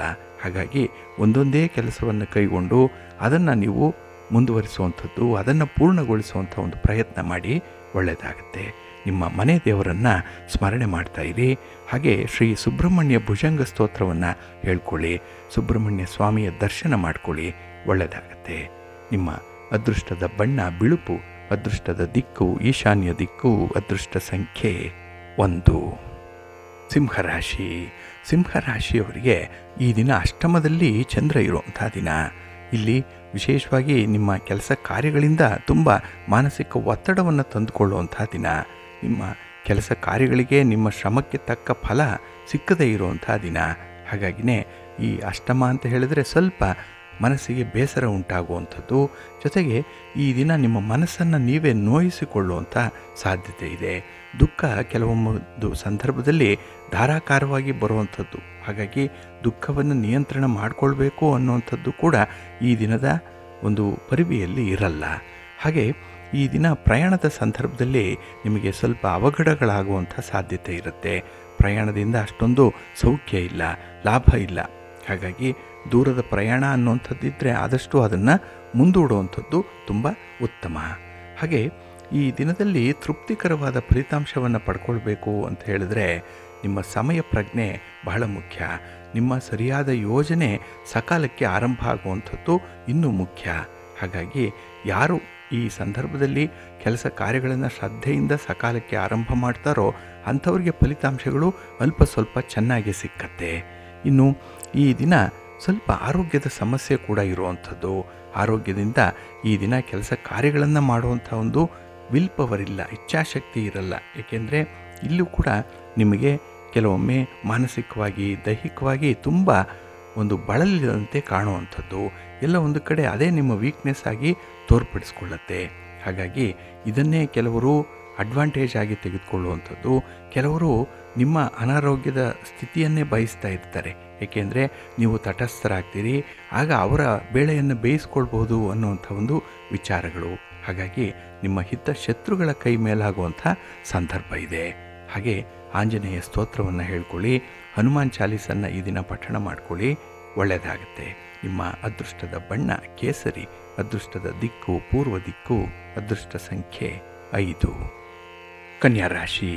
ಕನ್ಯಾ ರಾಶಿಯವರಿಗೆ ಈ ದಿನ ತೃಪ್ತಿದಾಯಕವಾದಂಥ ದಿನ. ಅದರಲ್ಲೂ ಕಳತ್ರ ಸ್ಥಾನದಲ್ಲಿ ಚಂದ್ರ ಇರುವಂಥ ದಿನ. 7ನೇ ಮನೆಯಲ್ಲಿ ಚಂದ್ರ ಅಂದರೆ ಮನಸ್ಸಿಗೆ ಏನೋ ಒಂದು ರೀತಿಯಲ್ಲಿ ಸಮಾಧಾನ. ಹಾಗೆ ಒಂದು ಓಡಾಟ ಚಟುವಟಿಕೆ ಈ ಸಂದರ್ಭದಲ್ಲಿ ಇರುತ್ತೆ.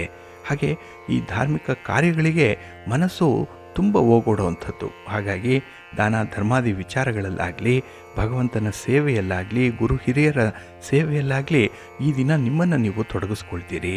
ಹಾಗೆ ನಿಮಗೆ ಯಾವುದು ಖುಷಿ ಕೊಡುತ್ತೋ ಅಂಥ ಕೆಲಸಗಳಲ್ಲೇ ಹೆಚ್ಚು ತಲ್ಲೀನರಾಗುವಂಥ ಸಾಧ್ಯತೆಗಳಿರುತ್ತೆ.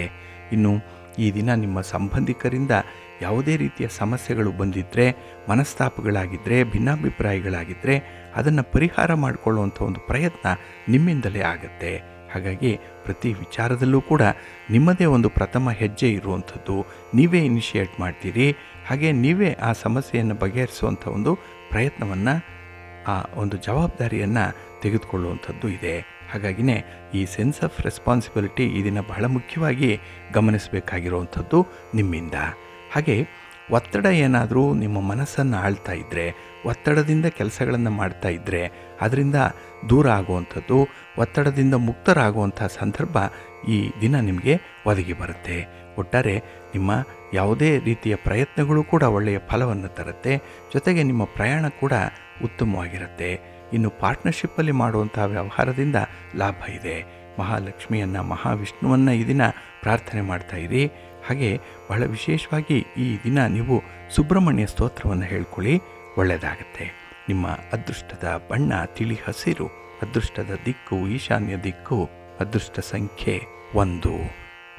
ತುಲಾರಾಶಿ. ತುಲಾರಾಶಿಯವರಿಗೆ ಈ ದಿನ ಷಷ್ಠದಲ್ಲಿ ಚಂದ್ರ ಇದ್ದಾನೆ. 6ನೇ ಮನೆ ಇಲ್ಲಿ ಚಂದ್ರ ಇದ್ದಾಗ ನಿಮ್ಮ ಬಯಕೆಗಳು ಈಡೇರುತ್ತೆ. ಅಂದುಕೊಂಡಂತಹ ಕೆಲಸ ಕಾರ್ಯಗಳನ್ನು ಮಾಡ್ತೀರಿ. ನಿನ್ನೆಗಿಂತ ಈ ದಿನ ಈ ಅಡೆತಡೆಗಳು ಅಥವಾ ಈ ಸ್ಟಾರ್ಟಿಂಗ್ ಹಿಕ್ಕಪ್ಸ್ ಅನ್ನುವಂಥದ್ದು ತುಂಬ ಕಡಿಮೆ ಇರುತ್ತೆ. ಹಾಗಾಗಿನೇ ಕೆಲಸಗಳು ತುಂಬ ಚೆನ್ನಾಗಿ ಟೇಕ್ ಆಫ್ ಆಗುತ್ತೆ. ಹಾಗೆ ಈ ದಿನ ಆತ್ಮವಿಶ್ವಾಸ ಚೆನ್ನಾಗಿದೆ. ಅದಕ್ಕಾಗಿಯೇ ನಿಮ್ಮ ವ್ಯಾಪಾರ ವ್ಯವಹಾರಗಳು ವಿಶೇಷ ರೀತಿಯಲ್ಲಿ ನಡೆಯುವಂಥದ್ದು, ಕಾರ್ಯಸಿದ್ಧಿ ಉಂಟಾಗುವಂಥದ್ದು, ನಿರೀಕ್ಷೆ ಮಾಡಿದಂಥ ಫಲಿತಾಂಶವನ್ನು ಪಡ್ಕೊಳ್ಳುವಂಥದ್ದು ಈ ದಿನದಲ್ಲಿ ನಿಮಗೆ ಇರುತ್ತೆ. ಹಾಗೆ ಈ ದಿನ ಕುಟುಂಬದ ಸದಸ್ಯರಿಗೂ ಕೂಡ ಸೂಕ್ತ ಸಮಯವನ್ನು ಕೊಡ್ತೀರಿ. ಅಲ್ಲಿ ಹಿರಿಯರು ಯಾರಾದರೂ ಇದ್ದರೆ, ತಂದೆ ತಾಯಿಗಳಿದ್ದರೆ ಅವರ ಬಗ್ಗೆ ಕೂಡ ಈ ದಿನ ನಿಮಗೆ ವಿಶೇಷವಾದಂಥ ಒಂದು ಪ್ರೀತಿ, ಒಂದು ಅನುಕಂಪ ಪ್ರಾಪ್ತಿಯಾಗುತ್ತೆ. ಇನ್ನು ಈ ದಿನ ಪ್ರಯಾಣ ಮಾಡುವಂತಹ ಸಂದರ್ಭ ನಿಮಗೆ ಒಳ್ಳೆಯದನ್ನೇ ತರುತ್ತೆ. ಆದರೆ ಸ್ವಲ್ಪ ಎಚ್ಚರಿಕೆಯಿಂದ ಇರಬೇಕು. ಅದರಲ್ಲೂ ಈ ಅಪರಿಚಿತ ವ್ಯಕ್ತಿಗಳ ಜೊತೆಯಲ್ಲಿ ಯಾವುದೇ ರೀತಿಯ ಮಾತಿನ ಚಕಮಕಿ ಇರಬಾರ್ದು, ವಾದ ವಿವಾದಗಳು ಬರಬಾರ್ದು. ಇಲ್ಲಿ ಸ್ವಲ್ಪ ಎಚ್ಚರಿಕೆಯನ್ನು ವಹಿಸಬೇಕಾಗತ್ತೆ. ಇನ್ನು ಈ ದಿನ ಪ್ರಭಾವಿ ವ್ಯಕ್ತಿಗಳ ಜೊತೆಯಲ್ಲಿ, ಗಣ್ಯರ ಜೊತೆಯಲ್ಲಿ ಒಂದು ನಿಕಟ ಸಂಪರ್ಕ ಹೊಂದುವಂಥ ಸಾಧ್ಯತೆ ಇದೆ. ಈ ಸಂಪರ್ಕ, ಈ ಕಮ್ಯುನಿಕೇಷನ್ ಏನಿದೆ ಇದನ್ನು ನೀವು ಮುಂದಿನ ಭವಿಷ್ಯಕ್ಕೆ ಬಳಸ್ಕೊಳ್ಳಿ. ನಿಮ್ಮ ಪ್ರಗತಿಗಾಗಿ ಅವರ ಒಂದು ಸಪೋರ್ಟನ್ನು ಪೂರ್ಣವಾಗಿ ಇಟ್ಕೊಳ್ಳಿ, ಒಳ್ಳೆಯದಾಗುತ್ತೆ. ನಿಮ್ಮ ಮನೆ ದೇವರನ್ನು ಸ್ಮರಣೆ ಮಾಡ್ತಾ ಇರಿ. ಹಾಗೆ ಭಕ್ತಿಯಿಂದ ಶ್ರೀರಾಮ ರಕ್ಷಾ ಸ್ತೋತ್ರವನ್ನು ಹೇಳ್ಕೊಳ್ಳಿ, ರಾಮನಾಮ ಜಪ ಮಾಡಿ, ಒಳ್ಳೆಯದಾಗುತ್ತೆ. ನಿಮ್ಮ ಅದೃಷ್ಟದ ಬಣ್ಣ ನೇರಳೆ, ಅದೃಷ್ಟದ ದಿಕ್ಕು ಪೂರ್ವ ದಿಕ್ಕು, ಅದೃಷ್ಟ ಸಂಖ್ಯೆ 1. ವೃಶ್ಚಿಕ ರಾಶಿ. ವೃಶ್ಚಿಕ ರಾಶಿಯವರಿಗೆ ಈ ದಿನ ಪಂಚಮದಲ್ಲಿ ಚಂದ್ರ ಇರುವಂಥ ದಿನ.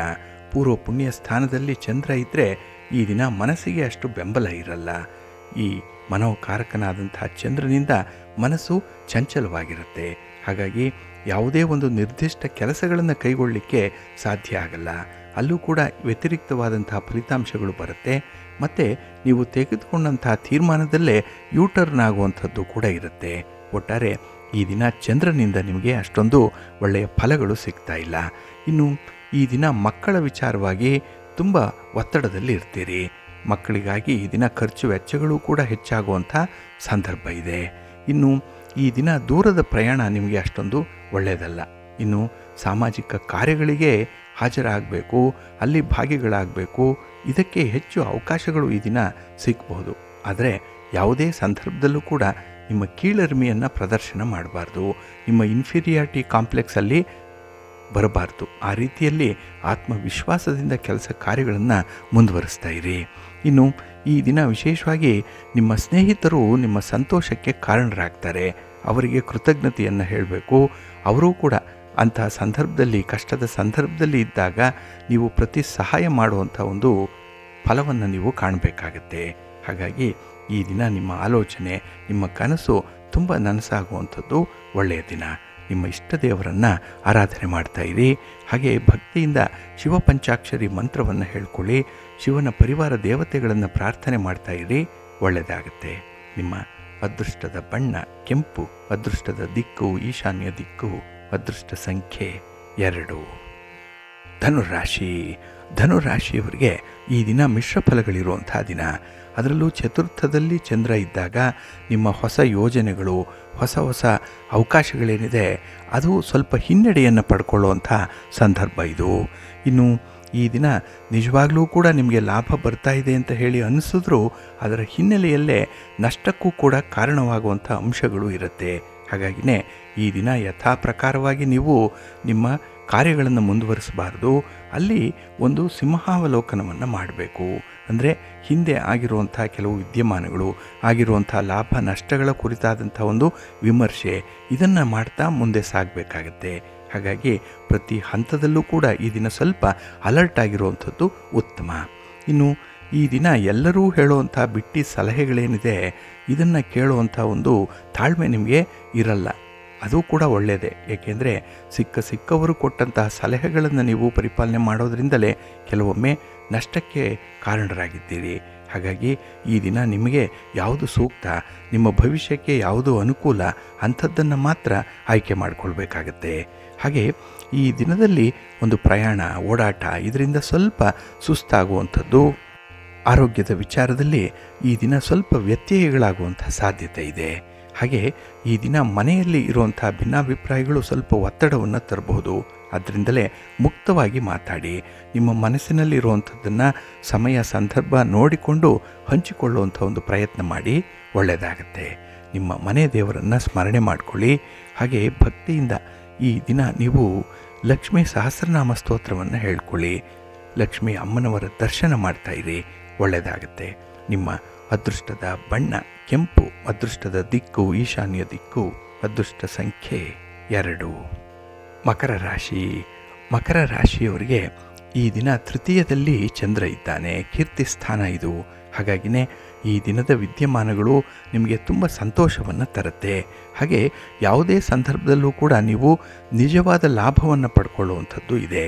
ನಿಮ್ಮ ಉದ್ಯೋಗದಲ್ಲಿ ಬದಲಾವಣೆ ಆಗಬೇಕು, ನಿರುದ್ಯೋಗಿಗಳು ಹೊಸ ಉದ್ಯೋಗವನ್ನು ಪಡ್ಕೊಳ್ಬೇಕು, ಇಂಥ ಪ್ರಯತ್ನಗಳು ಕೂಡ ನಿಮಗೆ ಅನುಕೂಲವನ್ನು ತರುತ್ತೆ. ಹಾಗಾಗಿ ಈ ದಿನ ನಿಮ್ಮ ಸಂತೋಷಕ್ಕೆ 4-6 ಕಾರಣಗಳು ಇರುವಂಥ ಸಂದರ್ಭ ಇದೆ. ಹಾಗೆ ಮನೆಯಲ್ಲಿರುವಂಥ ಹಿರಿಯರು ಕೂಡ ನಿಮ್ಮನ್ನು ತುಂಬ ಹೃದಯದಿಂದ ಆಶೀರ್ವಾದ ಮಾಡ್ತಾರೆ. ಈ ಹಣದ ವಿಚಾರದಲ್ಲೂ ಕೂಡ ನಿಮಗೆ ತುಂಬ ಸಪೋರ್ಟಿವ್ ಆಗಿರ್ತಾರೆ. ಹಾಗೆ ಈ ದಿನ ನಿಮ್ಮನ್ನು ಹೆಚ್ಚು ಪ್ರೀತಿಸುವಂಥ ವ್ಯಕ್ತಿಯನ್ನು ಈ ದಿನ ನೀವು ಭೇಟಿ ಮಾಡ್ತೀರಿ. ಅವರೊಂದಿಗೆ ನಿಮ್ಮ ಕಷ್ಟ ಸುಖಗಳ ವಿಚಾರ ವಿನಿಮಯ ಆಗುವಂಥ ಸಂದರ್ಭ ಕೂಡ ಇದೆ. ಆದರೆ ಅವರ ಮನಸ್ಸನ್ನು ಮಾತ್ರ ಈ ದಿನ ನೋಯಿಸುವಂಥ ಒಂದು ಪ್ರಯತ್ನವನ್ನು ಮಾಡಬೇಡಿ. ಇನ್ನು ಈ ದಿನ ಮೇಲುಗೈ ಸಾಧಿಸಲಿಕ್ಕೆ ಎಲ್ಲ ರೀತಿಯಲ್ಲೂ ಅವಕಾಶಗಳಿದೆ. ಈ ಆಪರ್ಚುನಿಟೀಸ್ ಅನ್ನುವಂಥದ್ದು ಬಂದಾಗ ಮಾತ್ರ ಬಿಡಬೇಡಿ. ಹಾಗೆ ನಿಮ್ಮ ಒಂದು ಬುದ್ಧಿಶಕ್ತಿಗೆ, ನಿಮ್ಮ ಅನುಭವಕ್ಕೆ ತಕ್ಕಂತಹ ಕೆಲಸಗಳು ಜವಾಬ್ದಾರಿಯುತವಾಗಿ ನಿಮ್ಮ ಹೆಗಲಿಗೆ ಬರುತ್ತೆ. ಅದನ್ನು ನಿಷ್ಠೆಯಿಂದ ಮುಂದುವರಿಸಿ, ಒಳ್ಳೆಯ ಫಲಿತಾಂಶ ನಿಮಗೆ ಸಿಕ್ಕತ್ತೆ. ಈ ದಿನ ಅಗತ್ಯವಾದ ವಸ್ತುಗಳನ್ನು ಮಾತ್ರ ಖರೀದಿ ಮಾಡುವಂಥ ಒಂದು ಪ್ರಯತ್ನಕ್ಕೆ ಕೈ ಹಾಕಬೇಕು. ನಿಮ್ಮ ಮನೆಯ ದೇವರನ್ನು ಸ್ಮರಣೆ ಮಾಡ್ತಾ ಇರಿ. ನವಗ್ರಹ ಸ್ತೋತ್ರವನ್ನು ಹೇಳ್ಕೊಳ್ಳಿ. ನವಗ್ರಹಗಳ ದರ್ಶನ ಮಾಡಿ. ಒಳ್ಳೆಯದಾಗತ್ತೆ. ನಿಮ್ಮ ಅದೃಷ್ಟದ ಬಣ್ಣ ಬಿಳುಪು, ಅದೃಷ್ಟದ ದಿಕ್ಕು ಈಶಾನ್ಯ ದಿಕ್ಕು, ಅದೃಷ್ಟ ಸಂಖ್ಯೆ 1. ಕುಂಭರಾಶಿ. ಕುಂಭರಾಶಿಯವರಿಗೆ ಈ ದಿನ ದ್ವಿತೀಯದಲ್ಲಿ ಚಂದ್ರ ಇರುವಂಥ ದಿನ. ಹಾಗಾಗಿನೇ ಈ ದಿನ ಮಿಶ್ರ ಫಲಗಳಿರುತ್ತೆ. ಈ ಕುಟುಂಬ ಸ್ಥಾನದಲ್ಲಿ ಚಂದ್ರ ಇದ್ದಾಗ ಕುಟುಂಬದಲ್ಲಿ ಕಲಹಗಳು, ಈ ಭಿನ್ನಾಭಿಪ್ರಾಯಗಳು ನಿಮ್ಮ ಮಾನಸಿಕ ಒತ್ತಡವನ್ನು ಹೆಚ್ಚು ಮಾಡುತ್ತೆ. ಹಾಗಾಗಿ ಯಾವುದೋ ಒಂದು ಟೆನ್ಷನಲ್ಲಿರ್ತೀರಿ. ಎಲ್ಲೋ ಒಂದು ಕಡೆ ಆತುರವಾಗಿ ತೀರ್ಮಾನವನ್ನು ತೆಗೆದುಕೊಂಡು ಒಂದು ಕೆಟ್ಟ ನಿರ್ಧಾರವನ್ನು ತೆಗೆದುಕೊಳ್ಳುವಂಥ ಸಂದರ್ಭ. ಹಾಗಾಗಿ ಜೀವನದಲ್ಲೇ ಮಾಡಿರುವಂಥ ಕೆಲವೊಂದು ದೊಡ್ಡ ತಪ್ಪುಗಳಿದೆ. ಅದು ಮತ್ತೆ ಮರುಕಳಿಸಬಾರ್ದು. ಆ ರೀತಿಯಲ್ಲಿ ನಿಮ್ಮ ಯೋಜನೆಯನ್ನು ಹಾಕ್ಕೊಳ್ಬೇಕಾಗತ್ತೆ. ಹಾಗೆ ಈ ದಿನ ತಾತ್ಕಾಲಿಕವಾಗಿ ಈ ದಿನದ ಮಟ್ಟಿಗೆ ಮಾತ್ರ ನಿಮ್ಮ ಯೋಜನೆಗಳಿರಲಿ. ಇನ್ನು ನಾಳೆಗಾಗಲಿ ಮುಂದಿನ ಭವಿಷ್ಯಕ್ಕಾಗಲಿ ನಿಮ್ಮ ಒಂದು ಧನಾತ್ಮಕವಾದಂಥ ಚಿಂತನೆ ಇದ್ದರೆ ಸಾಕು. ಆ ಒಂದು ವಿಚಾರಗಳು ತಾನಾಗಿ ಮುಂದುವರಿತಾ ಇರುತ್ತೆ. ಹಾಗಾಗಿ ಎಲ್ಲೂ ಕೂಡ ಈ ದಿನ ನಿಮಗೆ ನೆಗೆಟಿವ್ ಥಾಟ್ಸ್ ಅನ್ನುವಂಥದ್ದು ಬರಬಾರ್ದು. ಹಾಗೆ ವಿಶೇಷವಾಗಿ ಹಣಕಾಸಿನ ವಿಚಾರದಲ್ಲಿ ಈ ದಿನ ಸ್ವಲ್ಪ ಲೆಕ್ಕಾಚಾರದಲ್ಲೇ ಇರಬೇಕಾಗತ್ತೆ. ದುಂದು ವೆಚ್ಚಕ್ಕೆ ಕಡಿವಾಣ ಹಾಕಬೇಕಾಗತ್ತೆ. ಇನ್ನು ನಿಮ್ಮ ಪ್ರೀತಿ ಪಾತ್ರರಲ್ಲಿ, ಹಾಗೆ ನಿಮ್ಮ ಪತಿ ಇರ್ಬೋದು, ಪತ್ನಿ ಇರ್ಬೋದು, ಇಂಥವರ ಜೊತೆಯಲ್ಲಿ ಈ ದಿನ ಹೆಚ್ಚು ಸಮಯ ಕಳೆದು ನಿಮ್ಮ ಕಷ್ಟ ಸುಖಗಳನ್ನು ಅಲ್ಲಿ ಹೇಳಿಕೊಳ್ಳುವಂಥ ಒಂದು ಪ್ರಯತ್ನ ಮಾಡಿ. ಹಾಗೆ ಈ ದಿನ ನಿಮ್ಮ ಬಂಧುಗಳು, ಮಿತ್ರರು ನಿಮ್ಮ ಸಹಾಯಕ್ಕೆ ಇರುವಂಥ ಸಾಧ್ಯತೆ ಇದೆ. ಇದು ನಿಮ್ಮ ಕಣ್ಣಿಗೆ ಸ್ಪಷ್ಟವಾಗಿ ಗೋಚರಿಸುತ್ತೆ. ಯಾರೂ ನಿಜವಾದ ಬೆಂಬಲಿಗರು, ಯಾರೋ ಕೃತ್ರಿಮದಲ್ಲ ಬೆಂಬಲವನ್ನು ಸೂಚಿಸ್ತಾ ಇದ್ದಾರೆ. ಇಂಥ ವಿಚಾರಗಳಲ್ಲಿ ಈ ದಿನ ನಿಮಗೆ ತುಂಬ ಅನುಭವ ಆಗುತ್ತೆ. ನಿಮ್ಮ ಮನೆ ದೇವರನ್ನು ಸ್ಮರಣೆ ಮಾಡ್ತಾ ಇರಿ. ಹಾಗೆ ಈ ದಿನ ನೀವು ಸುಬ್ರಹ್ಮಣ್ಯ ಸ್ತೋತ್ರವನ್ನು ಹೇಳ್ಕೊಳ್ಳಿ, ಸ್ವಾಮಿಯ ದರ್ಶನ ಮಾಡಿಕೊಳ್ಳಿ, ಶಿವನ ಪರಿವಾರ ದೇವತೆಗಳನ್ನು ಪ್ರಾರ್ಥನೆ ಮಾಡ್ತಾ ಇರಿ, ಒಳ್ಳೆಯದಾಗತ್ತೆ. ನಿಮ್ಮ ಅದೃಷ್ಟದ ಬಣ್ಣ ಕೆಂಪು, ಅದೃಷ್ಟದ ದಿಕ್ಕು ಈಶಾನ್ಯ ದಿಕ್ಕು, ಅದೃಷ್ಟ ಸಂಖ್ಯೆ 1. ರಾಶಿ ಮೀನರಾಶಿಯವರಿಗೆ ಈ ದಿನ ನಿಮ್ಮ ರಾಶಿಯಲ್ಲೇ ಚಂದ್ರ ಸ್ಥಿತನಾಗಿರೋದ್ರಿಂದ ಮನಸ್ಸಿಗೆ ಏನೋ ಒಂದು ಉಲ್ಲಾಸ ಇದೆ, ಉತ್ಸಾಹ ಇದೆ. ಹಾಗೆ ನಿಮ್ಮ ಕೆಲಸ ಕಾರ್ಯಗಳನ್ನು 4 ಜನ ಗುರುತಿಸುವಂಥ ಸಾಧ್ಯತೆ, ಈ ಕೆಲಸದ ಬಗ್ಗೆ ಹೊಗಳಿಕೆ ಬರುವಂಥದ್ದು, ಇದು ನಿಮ್ಮ ಉತ್ಸಾಹವನ್ನು ಇಮ್ಮಡಿಗೊಳಿಸುವಂಥದ್ದು ಇದೆ. ಹಾಗಾಗಿ ಒಂದಲ್ಲ ಎರಡಲ್ಲ 4-6 ಕೆಲಸಗಳನ್ನು ಒಟ್ಟಿಗೆ ಮಾಡುವಂಥ ಒಂದು ಸಾಮರ್ಥ್ಯವನ್ನು ಈ ದಿನ ಬೆಳೆಸ್ಕೊಳ್ಳುವಂಥದ್ದು ಇದೆ. ಅದರಲ್ಲೂ ಈ ನಾಯಕತ್ವದ ಗುಣಗಳಿರುವಂಥದ್ದು, ಇದು ನಿಮ್ಮನ್ನು ಮುಂಚೂಣಿಯಲ್ಲಿ ಇರಿಸತ್ತೆ ಈ ದಿನದಲ್ಲಿ. ಹಾಗೆ ಯಾವುದೇ ಒಂದು ಸಂದರ್ಭದಲ್ಲಿ ನಿಮ್ಮ ಆದಾಯದ ಒಂದು ಏರಿಕೆಯನ್ನು ಕಾಣುವಂಥದ್ದು, ವ್ಯಾಪಾರ ವ್ಯವಹಾರಗಳಲ್ಲಿ ಪ್ರಗತಿಯನ್ನು ಕಾಣಬೇಕು ಅನ್ನುವಂಥ ಪ್ರಯತ್ನ, ಇದೆಲ್ಲವೂ ಕೂಡ ಈಡೇರುವಂಥದ್ದು. ಹಾಗೆ ನಿಮ್ಮ ಮನಸ್ಸಿಗೆ ತುಂಬ ಸಂತೋಷವನ್ನು ಕೊಡುವಂಥ ಸ್ನೇಹಿತರು ಕೂಡ ಈ ದಿನ ನಿಮ್ಮ ಜೊತೆಯಲ್ಲಿರ್ತಾರೆ. ಹಾಗೆ ವ್ಯಾಪಾರದ ಉದ್ದೇಶದಿಂದ ಕೈಗೊಂಡಂಥ ಪ್ರಯಾಣ ಕೂಡ ನಿಮಗೆ ಪ್ರಯೋಜನಕಾರಿಯಾಗಿರುತ್ತೆ. ಹಾಗಾಗಿ ಈ ದಿನ ಮಾಡುವಂಥ ಇನ್ವೆಸ್ಟ್ಮೆಂಟ್ ಏನಿದೆ ಅದು ನಿಮಗೆ ಮುಂದೆ ಭವಿಷ್ಯದಲ್ಲಿ ಒಳ್ಳೆಯ ಫಲಿತಾಂಶಗಳನ್ನು ತರುತ್ತೆ. ಹಾಗಾಗಿ ಈ ದಿನ ಮನಸ್ಸು ಮಾಡಿ ಧನಾತ್ಮಕವಾದ ಕೆಲಸಗಳನ್ನು ಮಾಡಿ, ಜೊತೆಗೆ ಈ ದಿನದಲ್ಲಿ ಹಿರಿಯರ ಒಂದು ಸಲಹೆ ಸಹಕಾರದಿಂದ ಒಳ್ಳೆಯ ಕೆಲಸಗಳನ್ನು ಮಾಡುವಂಥ ಒಂದು ಯೋಗ ಇದೆ. ಇನ್ನು ವಿಶೇಷವಾಗಿ ನಿಮ್ಮ ಸಹೋದ್ಯೋಗಿಗಳ ಜೊತೆಯಲ್ಲಿ ಇದ್ದಂತಹ ಒಂದು ಸಂಬಂಧ ಈ ದಿನ ಮತ್ತೊಂದು ಹಂತಕ್ಕೆ ಮುಂದುವರಿಯುತ್ತೆ. ಹಾಗಾಗಿನೇ ಈ ದಿನದಲ್ಲಿ ನಿಮ್ಮ ಒಂದು ಗೆಳೆತನದಲ್ಲಿ, ನಿಮ್ಮ ಒಂದು ಫ್ರೆಂಡ್ಶಿಪ್ಪಲ್ಲಿ ವಿಶೇಷ ಅನುಭವಗಳನ್ನು ಕಾಣುವಂಥ ಸಂದರ್ಭ ಇದೆ. ಒಟ್ಟಾರೆ ಈ ದಿನದ ಪ್ರಯತ್ನಗಳು ನಿಮಗೆ ತುಂಬ ಯಶಸ್ಸನ್ನು ತರುತ್ತೆ, ಸಂತೋಷ ಇರುತ್ತೆ. ನಿಮ್ಮ ಮನೆ ದೇವರನ್ನು ಸ್ಮರಣೆ ಮಾಡ್ತಾ ಇರಿ. ಹಾಗೆ ಭಕ್ತಿಯಿಂದ ಈ ದಿನ ನೀವು ವಿಷ್ಣು ಸ್ತೋತ್ರವನ್ನು ಹೇಳ್ಕೊಳ್ಳಿ, ವಿಷ್ಣು ಸಹಸ್ರನಾಮ ಪಾರಾಯಣ ಮಾಡಿ, ಒಳ್ಳೆಯದಾಗುತ್ತೆ. ನಿಮ್ಮ ಅದೃಷ್ಟದ ಬಣ್ಣ ಹಳದಿ, ಅದೃಷ್ಟದ ದಿಕ್ಕು ಪೂರ್ವ ದಿಕ್ಕು, ಅದೃಷ್ಟ ಸಂಖ್ಯೆ 1. ಪ್ರೀತಿಯ ಬಂಧುಗಳೇ, ಇಷ್ಟು ಹೊತ್ತು 12 ರಾಶಿಯವರ ಗೋಚಾರ ಫಲಗಳನ್ನು ಕೇಳಿದ್ರಿ.